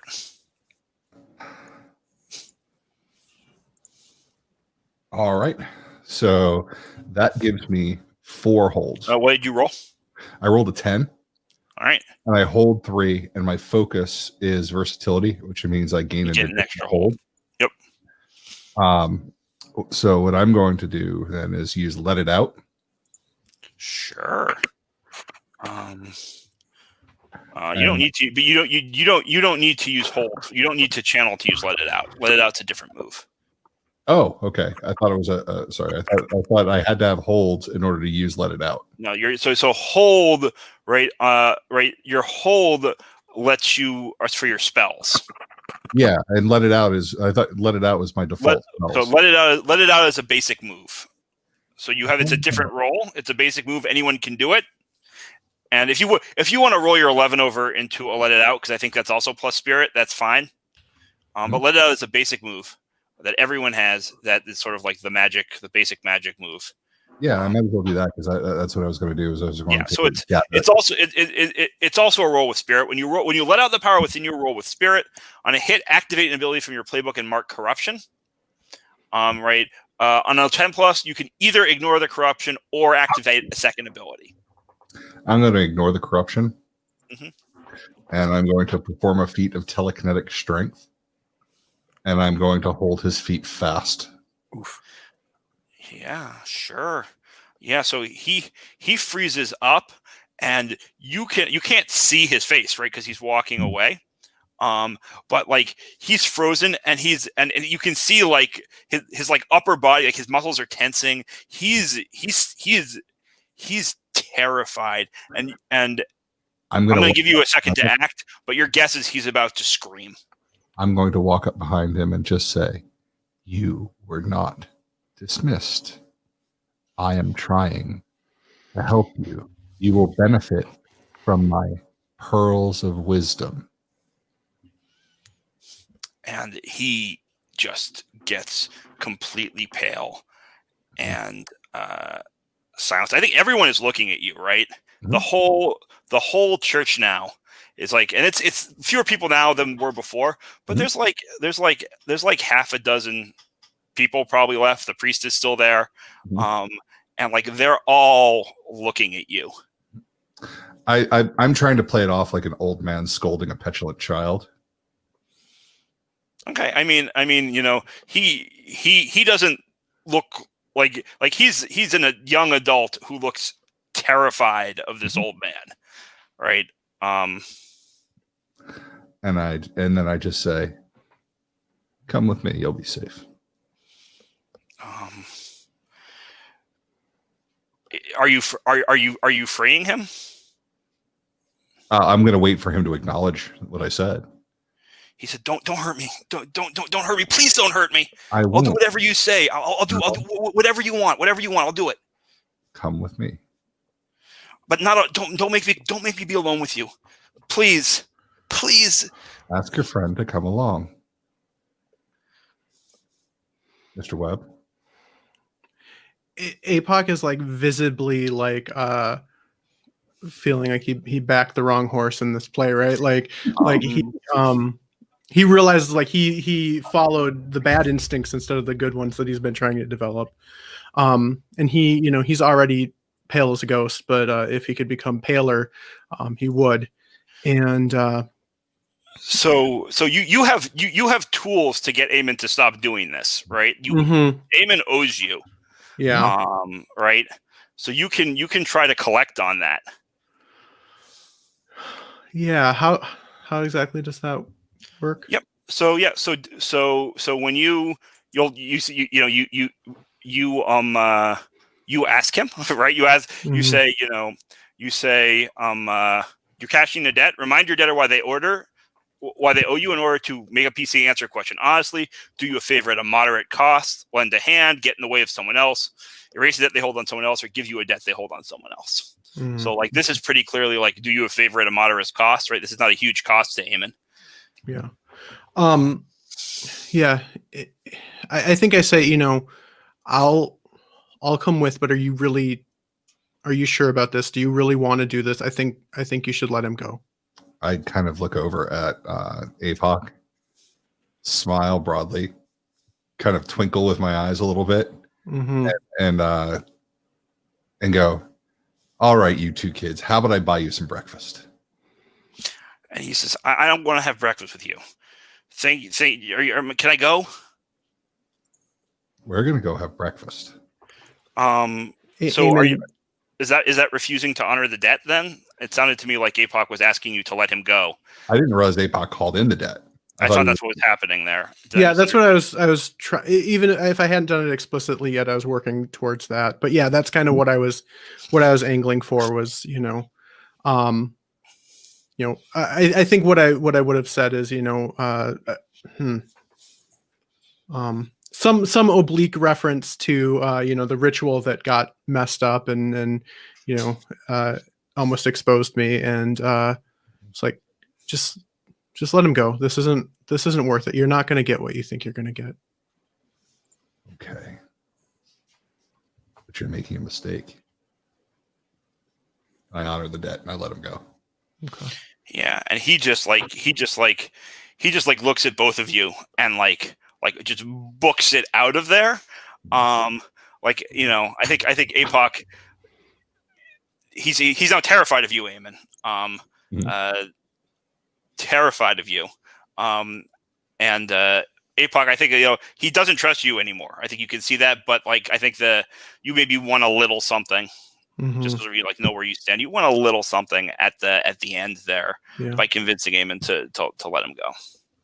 So just real quick, like mechanically, or so I had 2 from Eamon. So does that change to 1 then, or Yeah. So that changes to 1. You only owe Eamon 1 debt, and I believe when you Yeah, cash in a debt, you also mark their status. You also mark their faction. But I'll double check. I owed you 2. I only have you down as owing 1.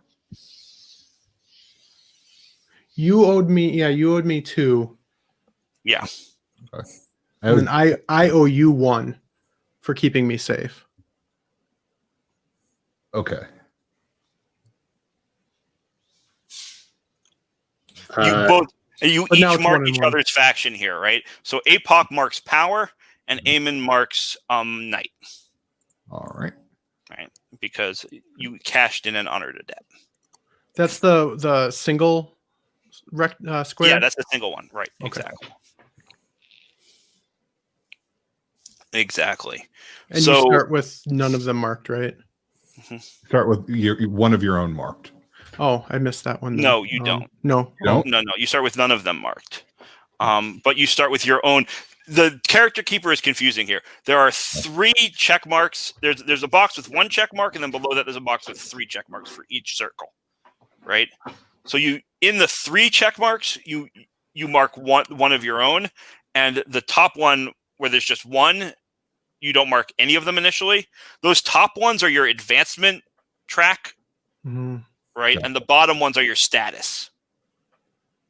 And it's I don't.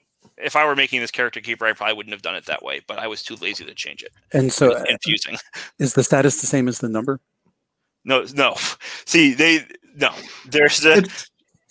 This is a change in 2nd edition I do not like. I find it very confusing. But there's a or at least so far I find it confusing. You have a status, and then you also have your score that you roll with they're different, right? Your status just sort of generally represents this is my status in that community, and the other one is how much do they like you, right? Sort of thing. I feel like it's a little bit clearer on the actual sheets. Yes, the character sheet, the actual character sheet is confused. I love this character keeper. There's a lot that's great about it. That particular section I find confusing. But yes, so that's what's happening there. Anyways, so I want to hear how the 2 of you, when you say you're making a mistake, Eamon, do you just storm off? Do you continue the conversation? What's the? I turn around and I start to explain myself to him, because that's what wizards do. Yeah, and I think that's what I'm expecting, because I'm just basically, what the fuck were you doing? Why'd you scare that kid? What are you after? I was trying to save his life. It's a fucking strange way to try that. Well, you know what they say about wizards. We're fucking weird guys. Yeah, I've known you for a while now, and I think that's pretty much right. He stole something. Mm-hmm. It's a little bit above his pay grade, and he's been talking about it, which is going to put him in the ground. I've been trying to save him too, just maybe in a little bit more subtle of a way. I thought I was being subtle. Friend, that's not a word I would use to describe you ever. Well, I think breakfast. Would you like to go get some breakfast? Against my better judgment. Kind of look at him and go, you do eat, right? I can. I don't know that I have to, but it's still a pleasure. Okay. Let's go find a place. I know a little diner around the corner. All right. And at which point I actually want to open up and just say, I've seen a lot of young men in this neighborhood specifically that get involved with things that are bigger than they are. And before they know it, they're gone. Either their soul is gone or their body is gone. I mean, I get it. I was one of those young people. And I I go, mean, I don't remember as much, weirdness back then, but it was a lot weirder back then. I mean, remember I was on a lot of drugs, so I go, now I guess you and I need to find out something about a pearl. And I think that's a great place to end that scene. So, I mean, APOC knows something about a pearl, but he can choose to share that or not. What I would what? Yeah, you do. You retrieved a pearl from Aurora. Oh yeah, okay, yeah. Mm-hmm. From a pawn shop. Yeah, that's right. But I kind of want to like zoom out and like let some time pass here. Not like we're not going to do city moves yet. I don't think enough has quite happened. I'm hoping like we'll be able to do a faction turn in the middle of next session. That's. Uh-oh.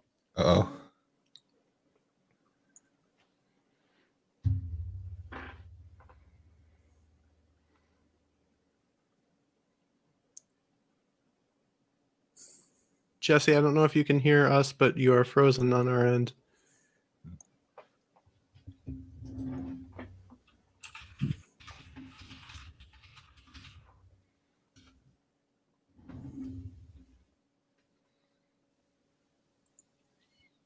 Hey, sorry about that. There are two of them.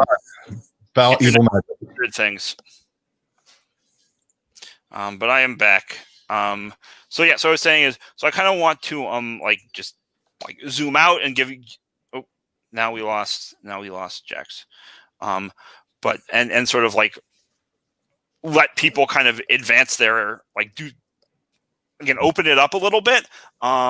But it doesn't have to be like right away, so we don't have to keep these pairs if we don't, if we want to sort of like either do something, if you want to either do something on your own or like a different configuration of PCs to sort of shake things up a little bit. So again, I have some thoughts about some scenes we could frame here, but if anyone has something they want to do, this is a speak now. I want to try to make right by that kid somehow. I don't really know what that looks like. But... Okay. I mean, so do you want to try to track him down? I don't want to scare him though. Like I feel like, if I show up again. Well, so something you could do here, right, is like, is there someone who kind of likes you, who might know them, right? Like you don't have to approach, like you don't have to like sneak up on them, right? There's a hit the streets, right? So you could like hit the streets either, probably not with him because he's not greatly this, but you could hit the streets for somebody else, right? An NPC that might be a good connection, right? And I can think of one if you can't, right, to try and like track him down, and maybe figure out what his deal is. But does anyone else have something they want? Just because you were just, like, does anyone else have something they wanna? The idea that I had was to go and visit my rabbi and potentially have Eamon be there. Sure. Because Rabbi David is a wizard, and I don't know that yet. Yeah. How do you? So Eamon, how do you know David? Rabbi David. Let's give him a last name. Zirkind. He was Rabbi Zirkind. He was an apprentice to to one of the wizards that brought me in. Okay. So in some ways, he's an older, younger brother. Got it. Okay. So in my mind, he was a little bit older than that, but we can make it work. No, that's fine. I mean, Eamon's old, so at this point, wizard ages are basically what they want to appear. I mean, like a century and a half. Yeah, that's fine. Then maybe he was my grandsire then, or my grand. Yeah, sure. So let's do it that way. So why are you visiting with him, Eamon? Oh, sorry. Sorry, I just want to you're gonna walk in when the two of them are having a conversation, right? When Eamon's already there. Well, we actually build models together. That's awesome. So he lives in this little cramped apartment on sort of near the corner of Pinehurst Avenue and 181st Street. So almost and it's it's a place where Pinehurst doesn't actually go directly down. There's a staircase right from up above 181st Street down to 181st Street. The street doesn't go all the way through that block, right? And so he lives in a top floor corner apartment that overlooks that staircase and the street.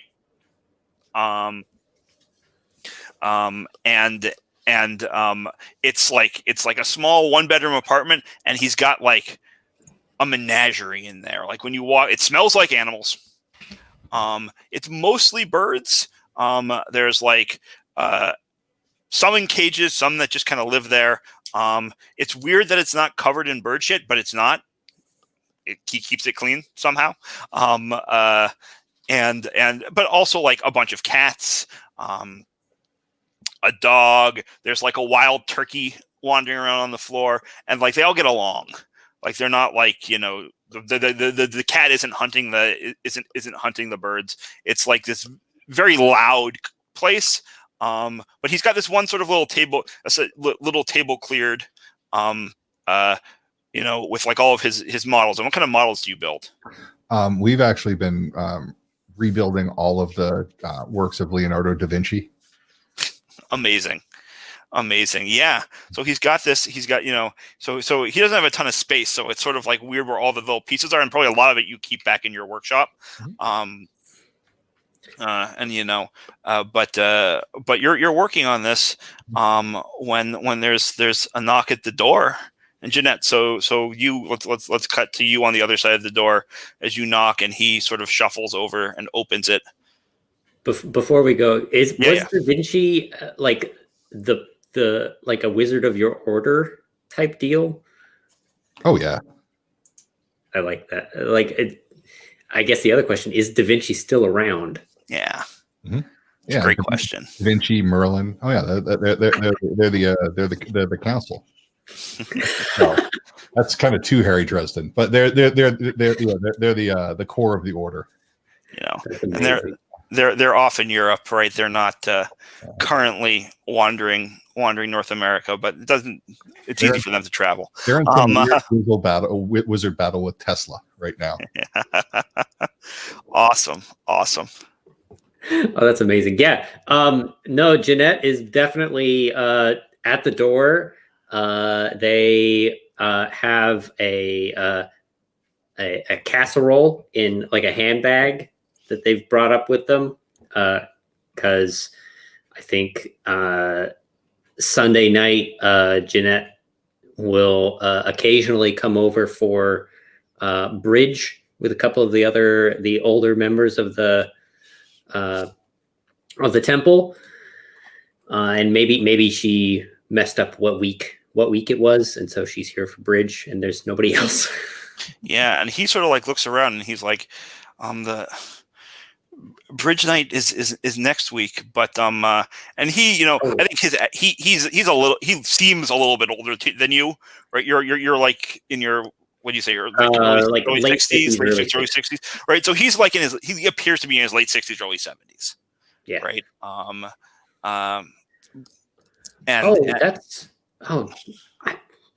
so sorry. I could have sworn that it was that we were playing this week. I wouldn't say no. Does that it smells like potato? Yeah, no, I put together basically it's my personal interpretation of a shepherd's pie, and so it's a bit of my own invention, but I've been trying that out. Is that? Yeah, I have a friend, Eamon. She brought shepherd's pie. He pulls you. Sorry. Is it shepherd's pie or is it cottage pie? Is it with lamb or is it with beef? It's with beef. That is cottage pie. Oh, Oh, Jeanette. Don't be kind. Be kind to her, Eamon. Sorry, I We didn't. don't need your silly distinctions. It doesn't matter. It's all potatoes and meat and vegetables. Come, Words and have meaning. he shuffles off into the kitchen to like get some dishes, and the little galley kitchen. And like I think a pigeon kind of like flies over and perches on his shoulder as he walks over there. I will go help. I will go grab the casserole, and I look at Jeanette, and I kind of look back at the rabbi and go, "You're a mensch." And then I go put it into the little kitchenette. Yeah, and so whatever, he sets the table and you sit down, and he says, "Did you really just come here for bridge? You know what week it is." I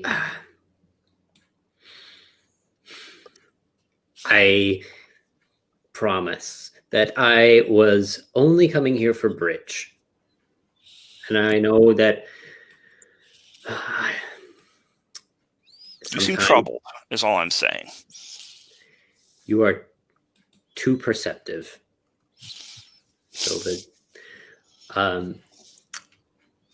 and I want to ask, what is Jeanette and Eamon's kind of relationship here? Are we like a little bit cold? Because you saved me from some relic. Mm-hmm.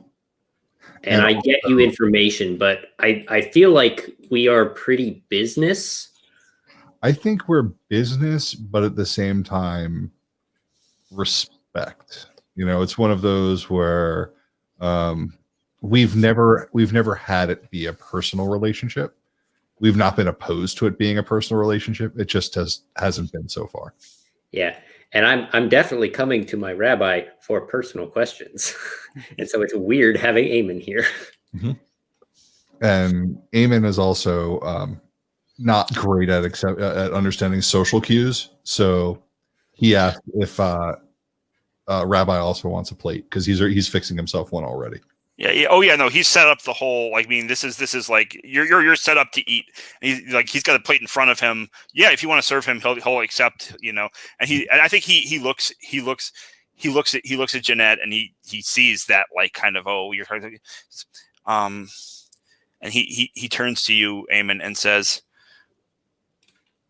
you'll keep it what she says to yourself, right? She can trust you. Oh yeah. This is no inconvenience at all. Go ahead. And he looks at you and says, if you don't want to talk, it's okay. You can come back tomorrow morning.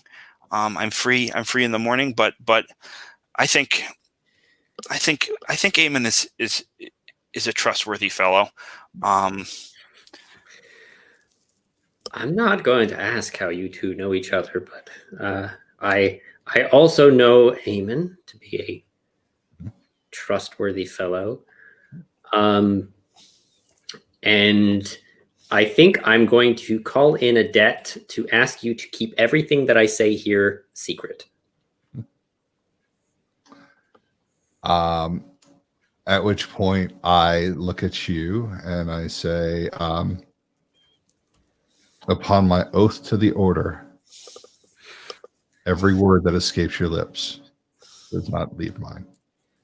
And I'm looking back and forth between you and the rabbi who's not reacting. Yeah. And David's thing here is that he hasn't been keeping the fact that he's a wizard from you. It just doesn't come up, and it's not. He's one of these sort of very kind of humble people, and who's very kind of naive, as you can I think see here, right?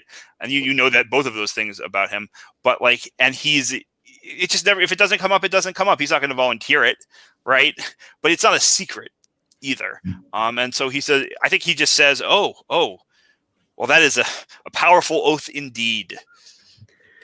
I haven't made that oath in, well, half a century.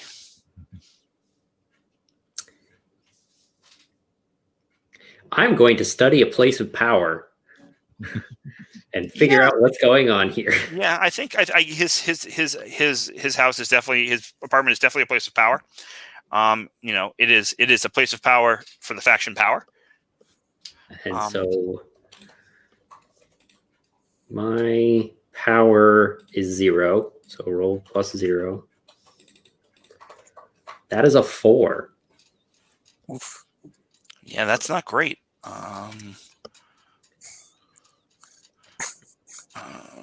Looking at what the fail condition is for that move. There isn't one. It's you get to do a thing. Yeah. Time.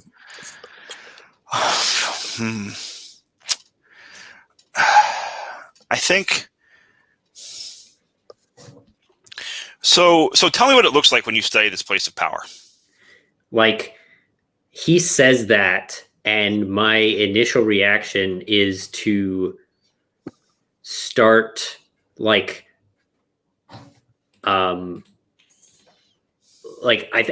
like the spider senses are tingling. Like, I'm starting to like look around and notice small things that I didn't notice before in the room, or at least I'm trying to like I'm the spy in me is looking for like bugs or cameras or things like that, but instead it's like little potion bottles and crystal crystal relics and things like that. Yeah, and I think like it's one of those where you hear he's a wizard, and then suddenly certain things about the space start to click for you, right? As you try, like you see, you notice like, oh wait, what are these models actually of, right? And then you see the you see the potion vials, and you see like also the animals. You notice like you realize, wait a minute, like this cat is just sitting surrounded by pigeons and doves, right? And a raven. And it's like, they're just chilling. And there's like a kind of almost like the cat, especially, but like there's an uncanny sort of like intelligence in its eyes, right? As it licks its paw and looks at you kind of hungrily. And you can go ahead and ask me a question. Okay.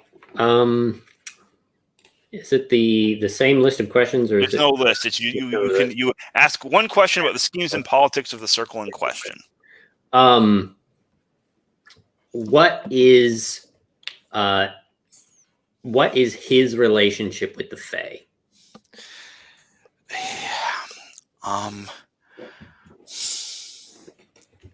So here's what you learn, and it is not good news. There's a reason he lives on 181st Street. And there's a reason he prays. He doesn't pray in like the big synagogue, even though he's like, right. There's a reason he prays in like the small like basement prayer group, right across the street. That's that. He has done something to anger the Fae. You don't know what. I think I think this is something where I think he's telling you the story of the last time he made that oath, right? This is where it comes in, right? And it involves a conflict with the Fae, and how he swore he wouldn't leave the safe ground of 181st Street. And then as he finishes telling the story, a seagull that had been sitting on the windows on the fire escape, not inside the apartment, but that had been sitting by the fire escape, flies away.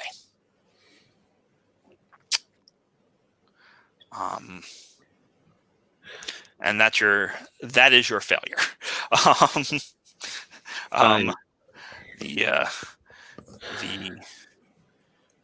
The Fae know you are mixed up with someone who they do not like. Yeah. Figured that was going to happen. And so, and I think this is I like look over at Eamon, and now I think I understand why you're here. All right. I guess based on your story, then this isn't too convoluted of a question to ask. have a friend. And this friend is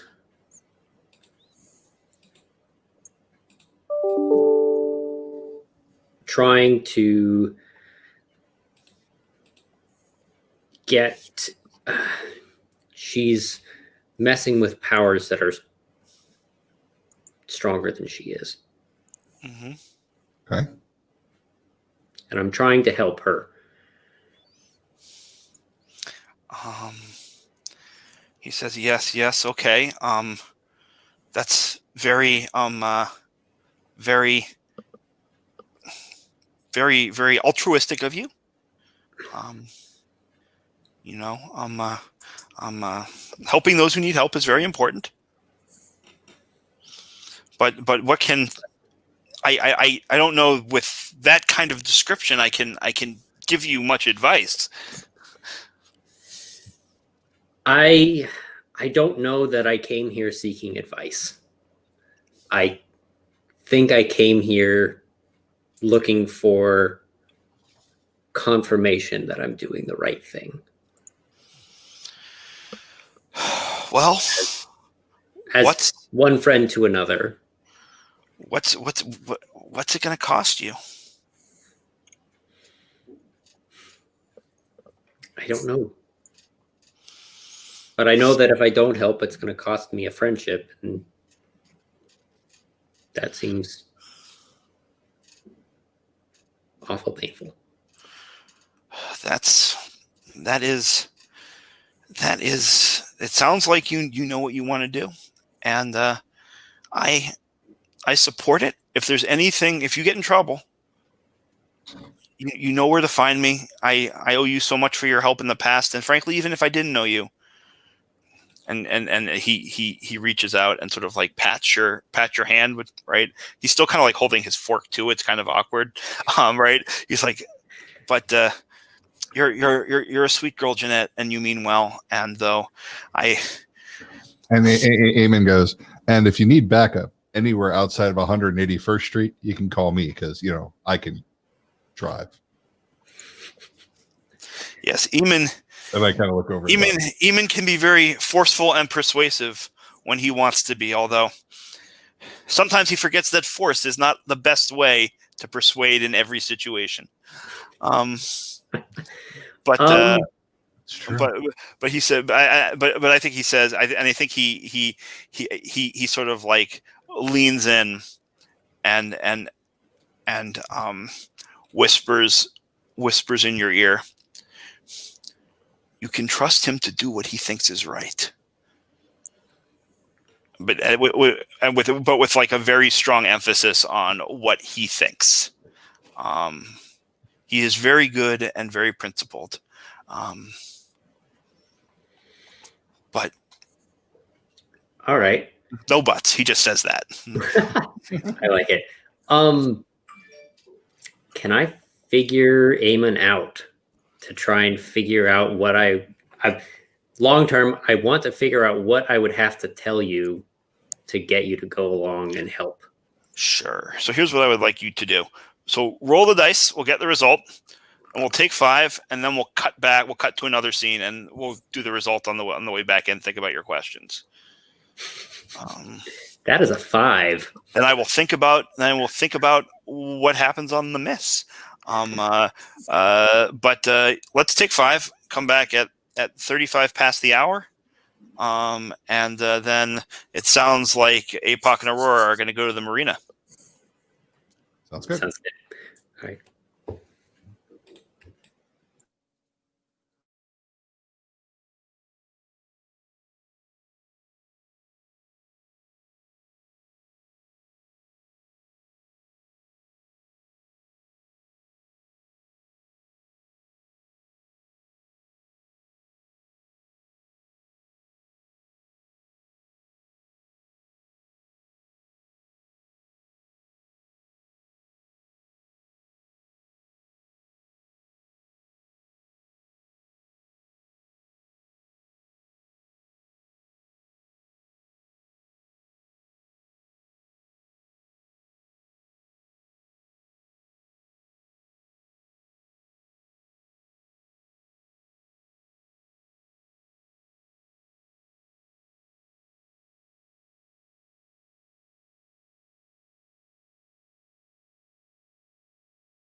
Okay.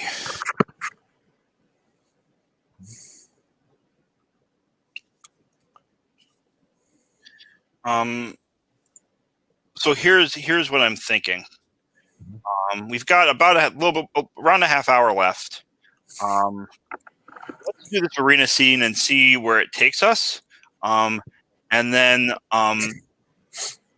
cut back to the result of Jeanette's roll, and depending on exactly how long that takes, I think that's probably about a good place to end the session.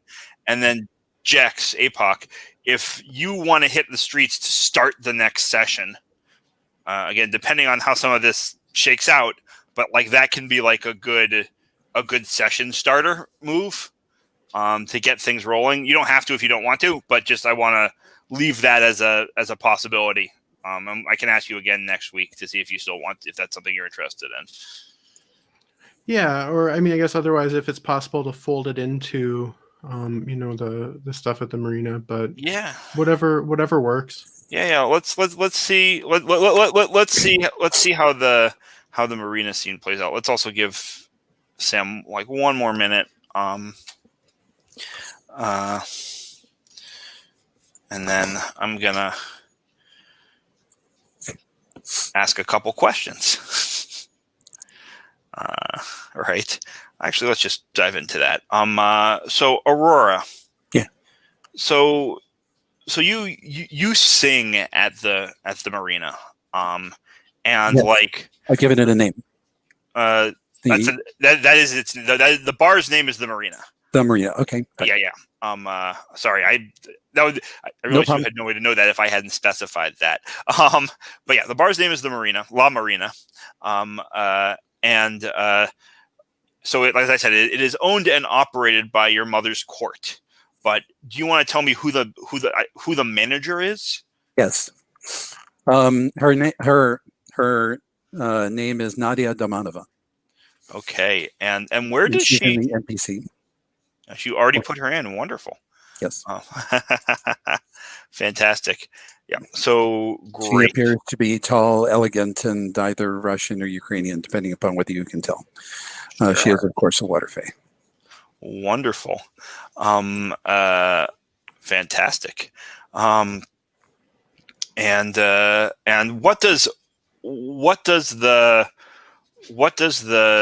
like the inside of the bar look like when you walk in? You know, late afternoon on a Sunday, probably, right? So it's a bar and dance club. Yeah, it's a bar and dance club. It is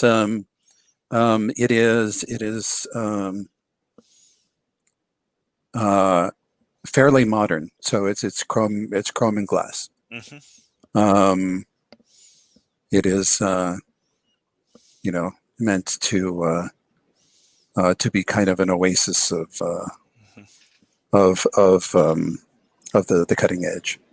Okay, and APOC, but not so outré, that it would offend older clientele, mm-hmm. but something that attracts, that tilts towards a younger crowd on some days. Sure. And APOC.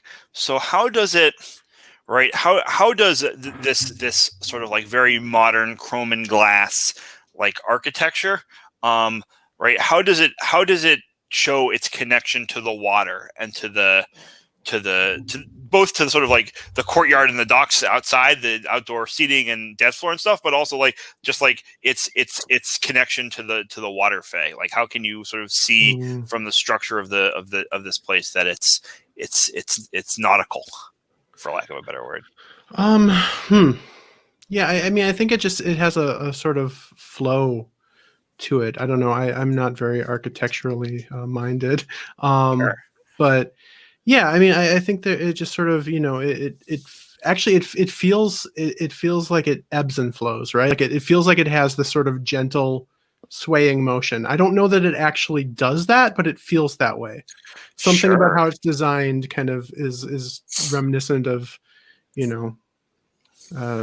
a gentle tide. Yeah, lighting effects and maybe metal sculptures that turn in the wind or something like that. Sure.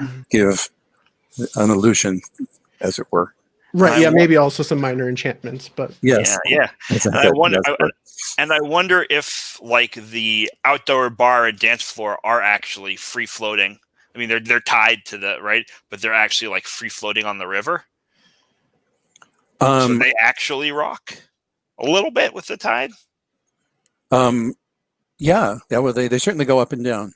I suppose this is fairly far up for the tide to make them pitch, but it ebbs and flows, and that's the important part. Yeah, yeah. Wonderful. How do you approach APOC Aurora to get him to come? Hey, you can play blues, right? are there more than 3 chords? No, I'm just kidding. I figured out the 4th one a while ago. Yeah, no, I can do a little bit of blues. Like, are you wanting like the Great. like? Grab your guitar. Let's What's go. that? Great. Grab your guitar. Let's go. Oh, okay. That's okay. We're not having a conversation, but what Yes, kind? we're having a Okay. conversation on the way there. Okay. All right. Yeah. And he grabs I think he grabs both an acoustic and an electric guitar just because Sounds he great. doesn't know what we're going for here. So he's like lugging. So I actually have one of my old bands played a show in Brooklyn, and our car broke down and we had to lug all of our gear on the subway. And I feel like that's kind of the thing I'm imagining. I'm just like holding these like 2 guitar cases and like, getting having a hard time getting around because I made this dumb decision to carry all this stuff. Amazing. You could be worse. You could be a drummer. So how much do you tell him, Aurora, before you walk in? How do you prepare APOC to walk into the lion's den with you?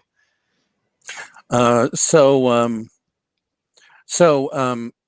wanted to introduce you to this club where I gig, and I'm also going to try to talk them into having a sit down with this group of werewolves. Ah, Is that enough of a non sequitur? this is the blues, huh? Blues and some oddball covers that I like to do. Yeah, you're gonna do some Howling Wolf. Is that? No. This is a Fey bar. Mm-hmm. You don't have any problem with that, right? No. No, I mean, I don't have any problem with you. I know that you have some problems with, Yes. but I have no problem with you. Yeah. You're fun. Good. These people are not fun. I mean, some of them are, but most of them are not. They're stuck up. They're stuck up prigs, and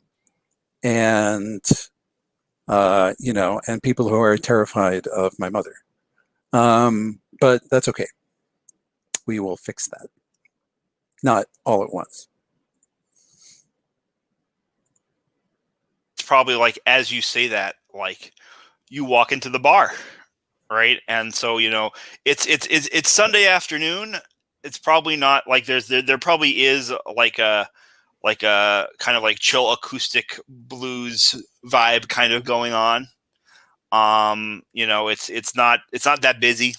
They get some people in with the live music, but Sunday afternoon is not their busiest time. There's probably a few people like eating a late snack outside, but it's hot. Yeah, go ahead.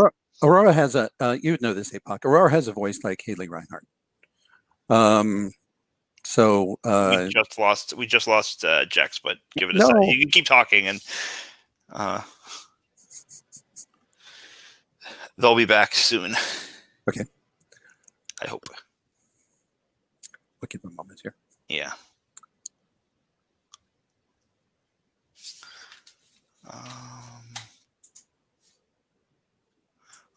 Their computer just crashed.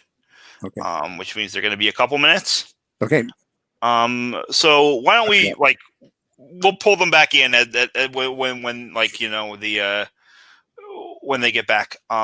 So but let's at least let you have your conversation to start with the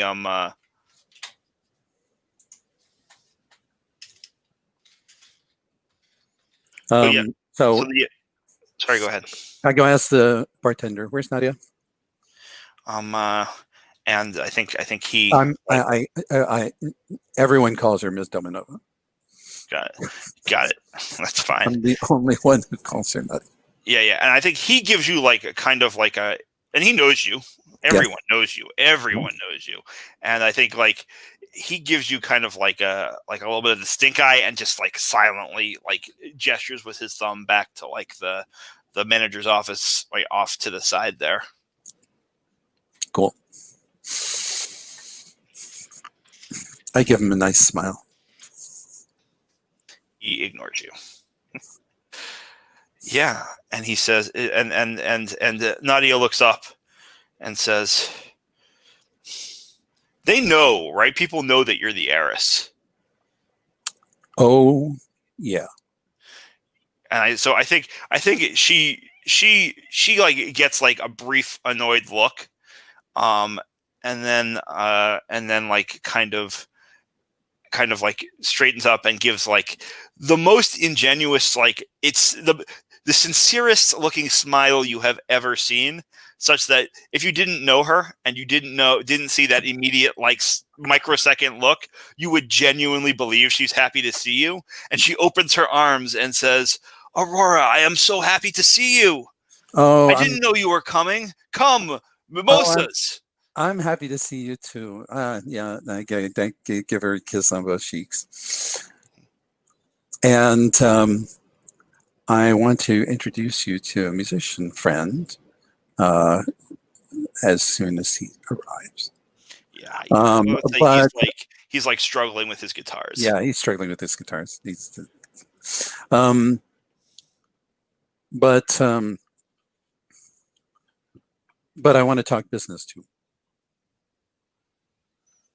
Business is good, always business. Do you want more? We've had some cancellations. I know you don't usually like to do the club night because you'd rather be on the floor, but there's a DJ who's doing crazy things. Your voice would sound beautiful in front of those beats. I'll think about it. There's a group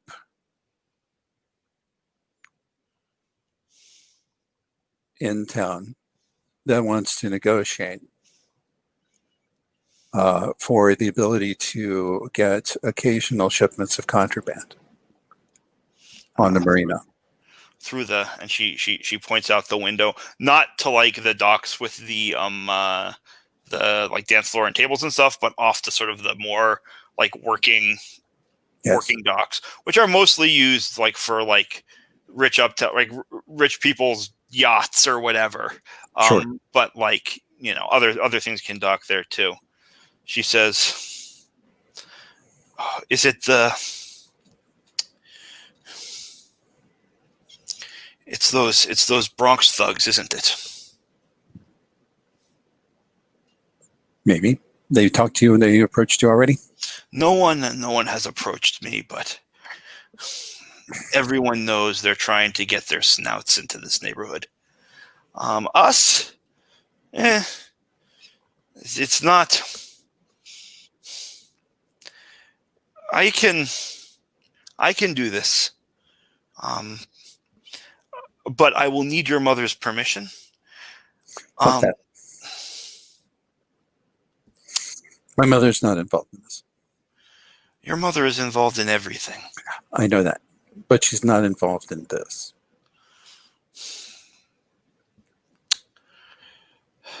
You will have to. She says, "You know, I can't act openly in defiance of your mother." Of course not. You're not acting openly in defiance of my mother.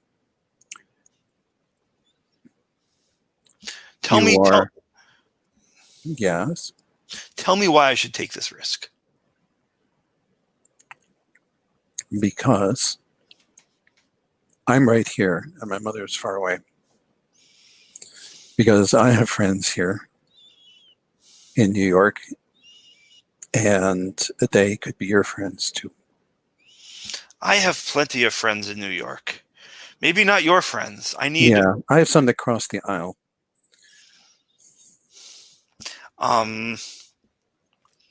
concretely, like, what are you offering her? Like, my guess is she understands your subtext, but I just want to, like, let's make it for me text here. I'm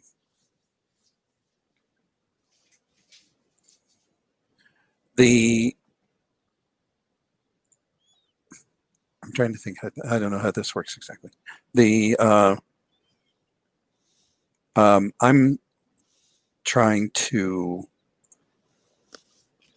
So, do you want me to present you with like a menu of options here? Would that be sure? helpful? Absolutely, that would be great. So there's a couple of things, right? You could just offer her a debt, right? That's sort of, I think, kind of what was under there, where it's like, I have all of these connections, they can be yours in this game that's mechanized as a debt, right? She can call on you to have you do something for her, right? Or give her something, like it's an abstract currency, right? Yes. But like, if you that's like the easiest and most straightforward way to make this work. Yeah, I don't want to do it. I don't want to be easy. Yeah, I understand. So like other things you could do is like, you could try to persuade her. You probably would need to figure her out first, right? Like, meaning you need to sort of figure out what it is she wants in order to like persuade her, but you could do that, right? You could try that. You could try to trick her. These are all like moves you could use. I don't know I haven't looked at your playbook moves, but you may have something there as the Fae. Right. But the simplest thing to do is to offer her a debt. If you want to like do something more, you probably have to figure her out first and like, get to sort of like what she really wants. And I think at this, as you say that, right, APOC sort of like straggles in with those like two guitars, or right. Hey, there you are. Oh, you can't hear you.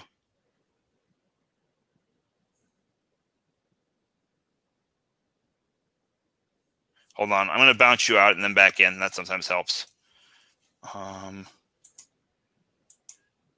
right, you're muted. Hit unmute, and then hopefully you'll be back. I can hear you, but at very low volume.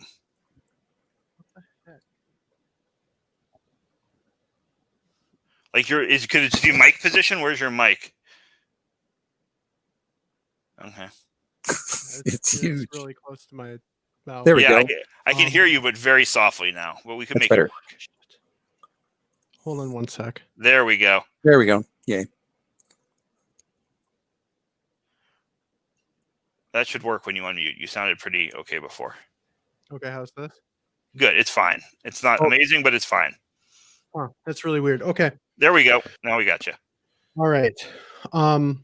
Yeah, I got a little turned around, all the wavy stuff. What's going on? Hey, Punk, this is Nadia Domanova, who is the manager of this fine establishment. I am Miss Domanova to you, sir. Pleased to make your acquaintance. I heard something about the blues too right now. Yes, I want APOC to APOC's assisting me in my endeavors. Oh, and he's a good guitarist too, so he's going to be. I want him backing me up on my blues set on Saturday night. This we can do, no problem. This is no cost. This is wonderful. You have your own guitarist. I will tell Steve not to come. It will be fine. Yes, good. Steve has been asking for that night off.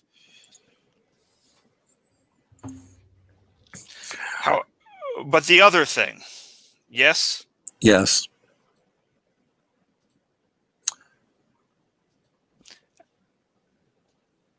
So, and I don't know if you know, Jeanette is offering to use one of her hold for you for this, which is definitely, this is part of the plan for sure.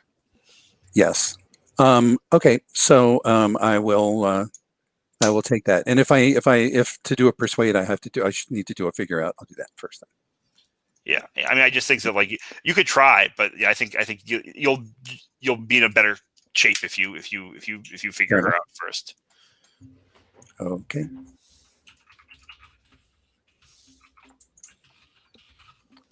So that is an 8, and it's a 9.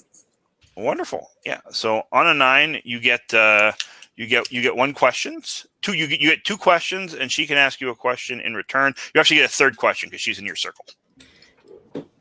Offering this up, if you want to bump it up to a 10 plus, you can use one of the hold.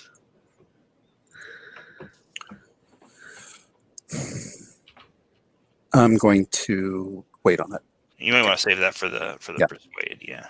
Or for 6s. And APOC, there's also a help move, right, or a hinder move. I mean, you can jump in on this as well if you. We'll see how some of these rolls go. But so anyway, APOC, I am talking. I am talking with her about having a discussion that does not involve my mother, with a group that is here to that wants the ability to receive occasional contraband through the facilities. Sounds reasonable. It's because you haven't met my mother yet. Okay, so I know who's pulling her strings. Mhm. I know what she worries might happen.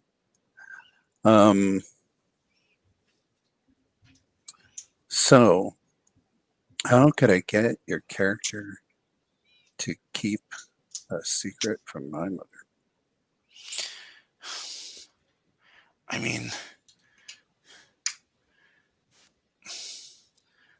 I know. I mean, the obvious answer is give her a debt, but you know that, and that's, I think, the thing you're looking for is specifically not that. So I'm gonna give you something else.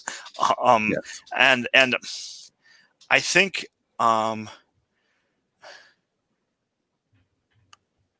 it has to be something like very specific. I think you have to make her a promise, right? And that promise is that when you take over for your mother, when you inherit, you will get her the hell out of this shitty American city, and send her somewhere civilized where she can live the life she wants to live. She wants out of New York, and you will have the power to give her whatever position she wants. And you have to promise that, which I understand.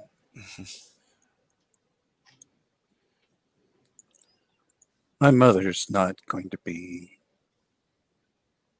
around forever.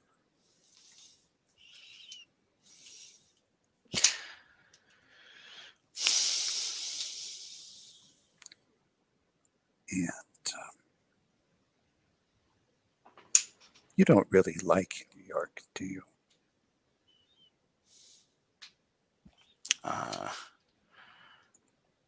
And sorry, and even then you'll still have to persuade her, right? But like that's the thing you can do to like get her to listen and move. She says no, I don't. I mean, it's a fine city, but not like the capitals of Europe. It's too hot here in the summer, and not cold, and too cold in the winter.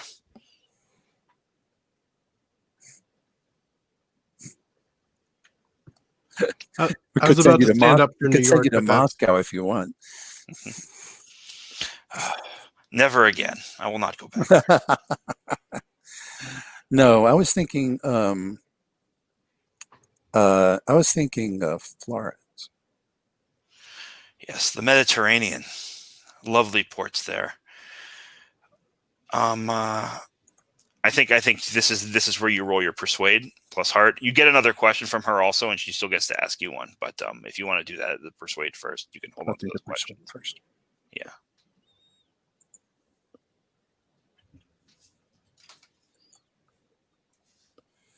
That is a 7 plus my heart is a 9. Okay. And I will use one of the planning plus ones to crank it to a 10. I will say I promise that if I have the ability to get you out of here and into a better position in a nice European city, No, that I that will do that. In the that's just meantime, that Aurora is so close to the promise I want. But it is not if you have the power. It is when you take over for your mother.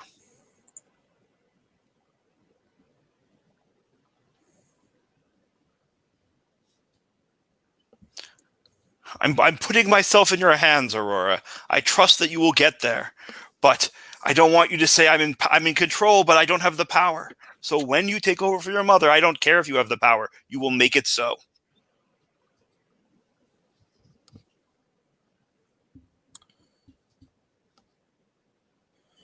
But if you have the power sooner and you don't, that will not break the promise. I think that is fair.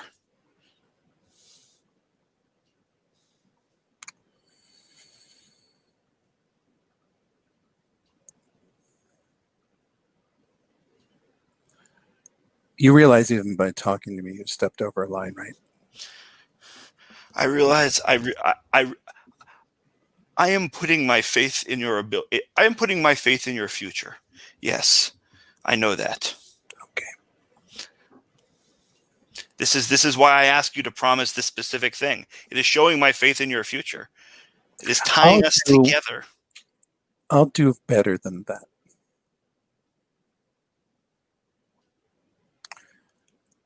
I promise to do what I can to protect you in exchange for your promise never to betray me.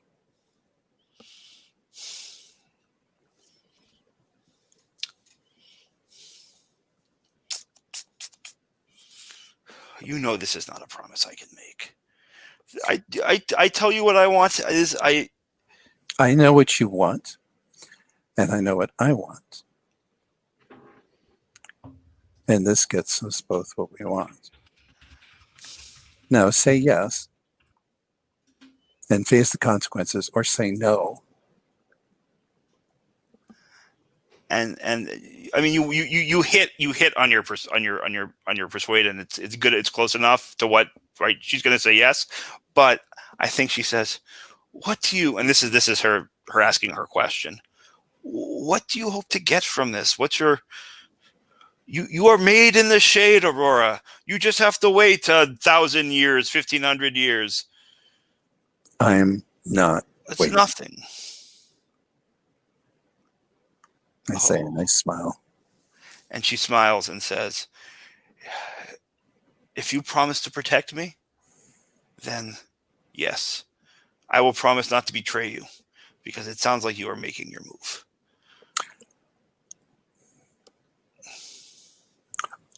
All right. I'm so glad we had this opportunity to talk.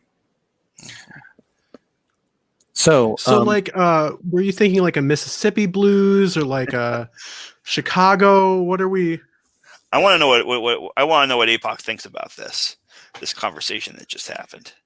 APOC is so out of his depth. I mean, I think, he's probably witnessed some wheeling and dealing. A lot of the criminal kind, probably some in the underworld. But I mean, this is just a level of promises and debts that he does not understand, that he can barely comprehend.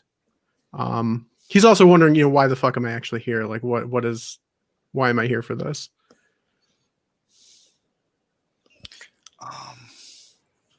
But I think he's just sitting silently and just kind of watching. I'll give you some charts.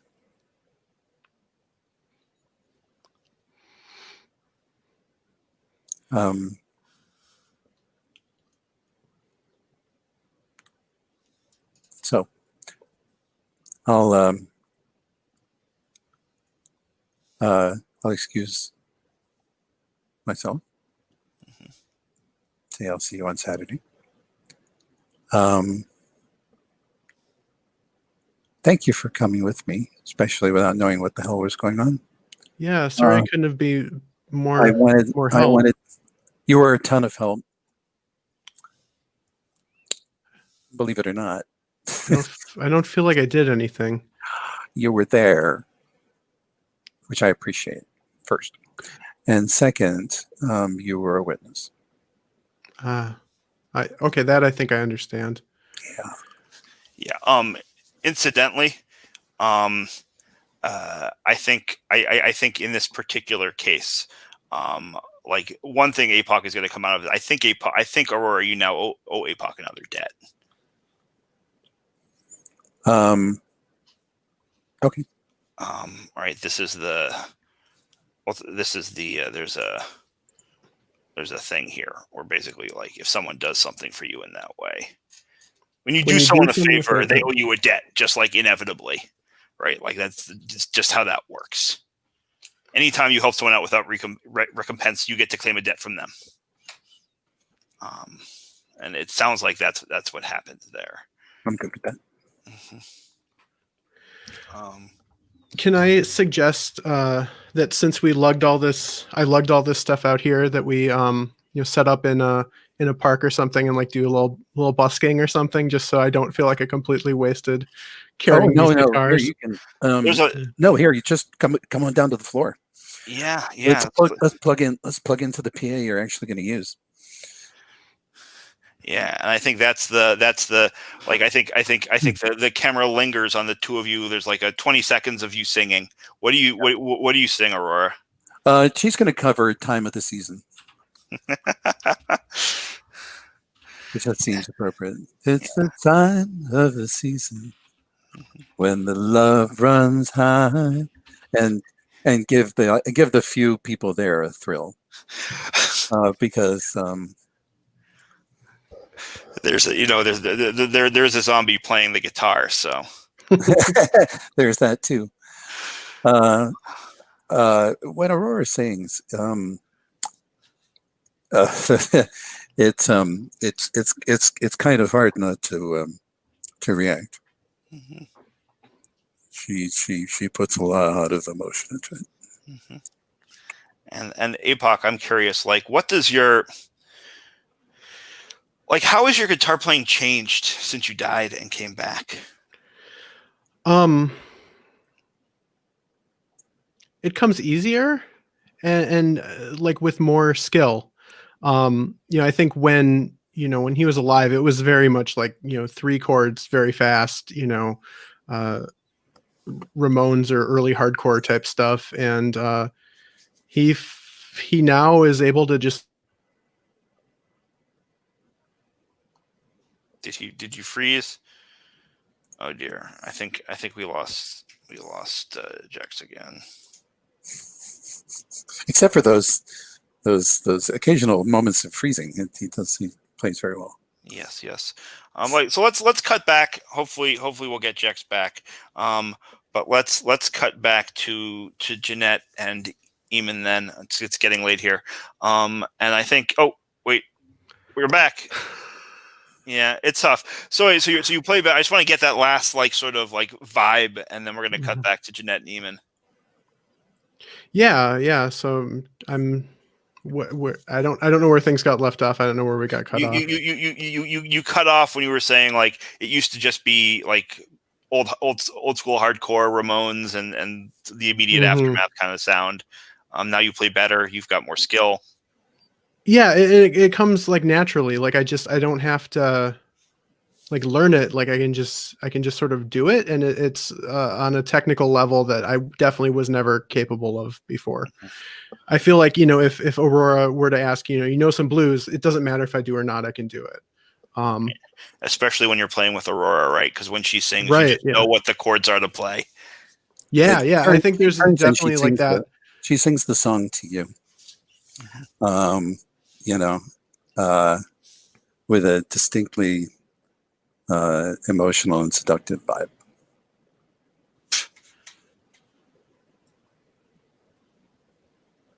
And then we cut away. Amazing. Okay. So Jeanette, you were trying to figure out Eamon. and you got 5. So here's the first thing. Eamon, how do you want to come off to Jeanette in this moment? What is the question that Jeanette actually asked? So she hasn't asked one yet. If you want to ask a question from that list, Jeanette, you can. And Yeah. Eamon can answer it however he wants, truthfully or otherwise. There'll be something else also, but I want to. The mechanical question that I'm going to ask is, how could I get your character to help me? The fundamental answer to that question is you can get me to help you until you ask me that question. I love it. So do I ask? Is that the miss here? Is that it's one of those where like I assume that I assume that I will help you because you simply ask me. You are wondering what it will take, what you're going to have to give me to get me to help you. And the answer is, if you offer me anything, I'm less inclined to help you. But if you ask, I will help you. I love it. Yeah, and so number one, so that's what happens there. And so, do you offer him something, or do you what's your play there?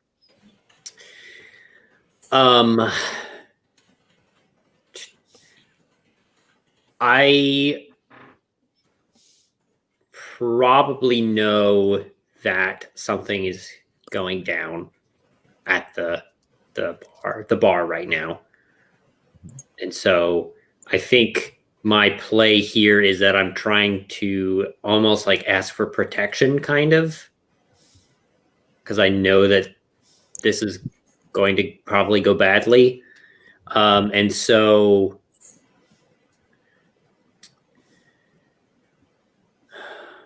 I don't know if this is the right moment to do that, but as we play through this scene, I think that is going to happen. Okay, and so I think, all right, so I mean, this is the end of the scene, right? Like it plays itself out, and the two of you, I'm going to say that, I hope you don't mind, I'm going to say the two of you leave together, right? David does, you do the dishes, you have your little social, you take David scoops the shepherd's pie out into a Tupperware and you take your dish with you, right? And as the two of you leave, and this is the actual, this is my end of that failed roll. Mm-hmm. You see a figure in the shadows. Their face, you can't really make out their face. But they dial a phone. And then the camera cuts away first to an exterior shot of a row house in the Bronx, a nice looking row house in the Bronx, and then in to like a kind of well appointed wood paneled office, like home office, and the camera lingers on the face of a middle-aged man, starting to bald, with a square jaw, wearing kind of like a burgundy smoking jacket. And he says, "You saw who together?" And then he hangs up the phone and clicks and tense his fingers and says, "Somebody get me Nasir." And the scene ends there. And I think that's our show for tonight, folks. Hope everybody had a good time. It is late. I'm going to end this broadcast. And yeah.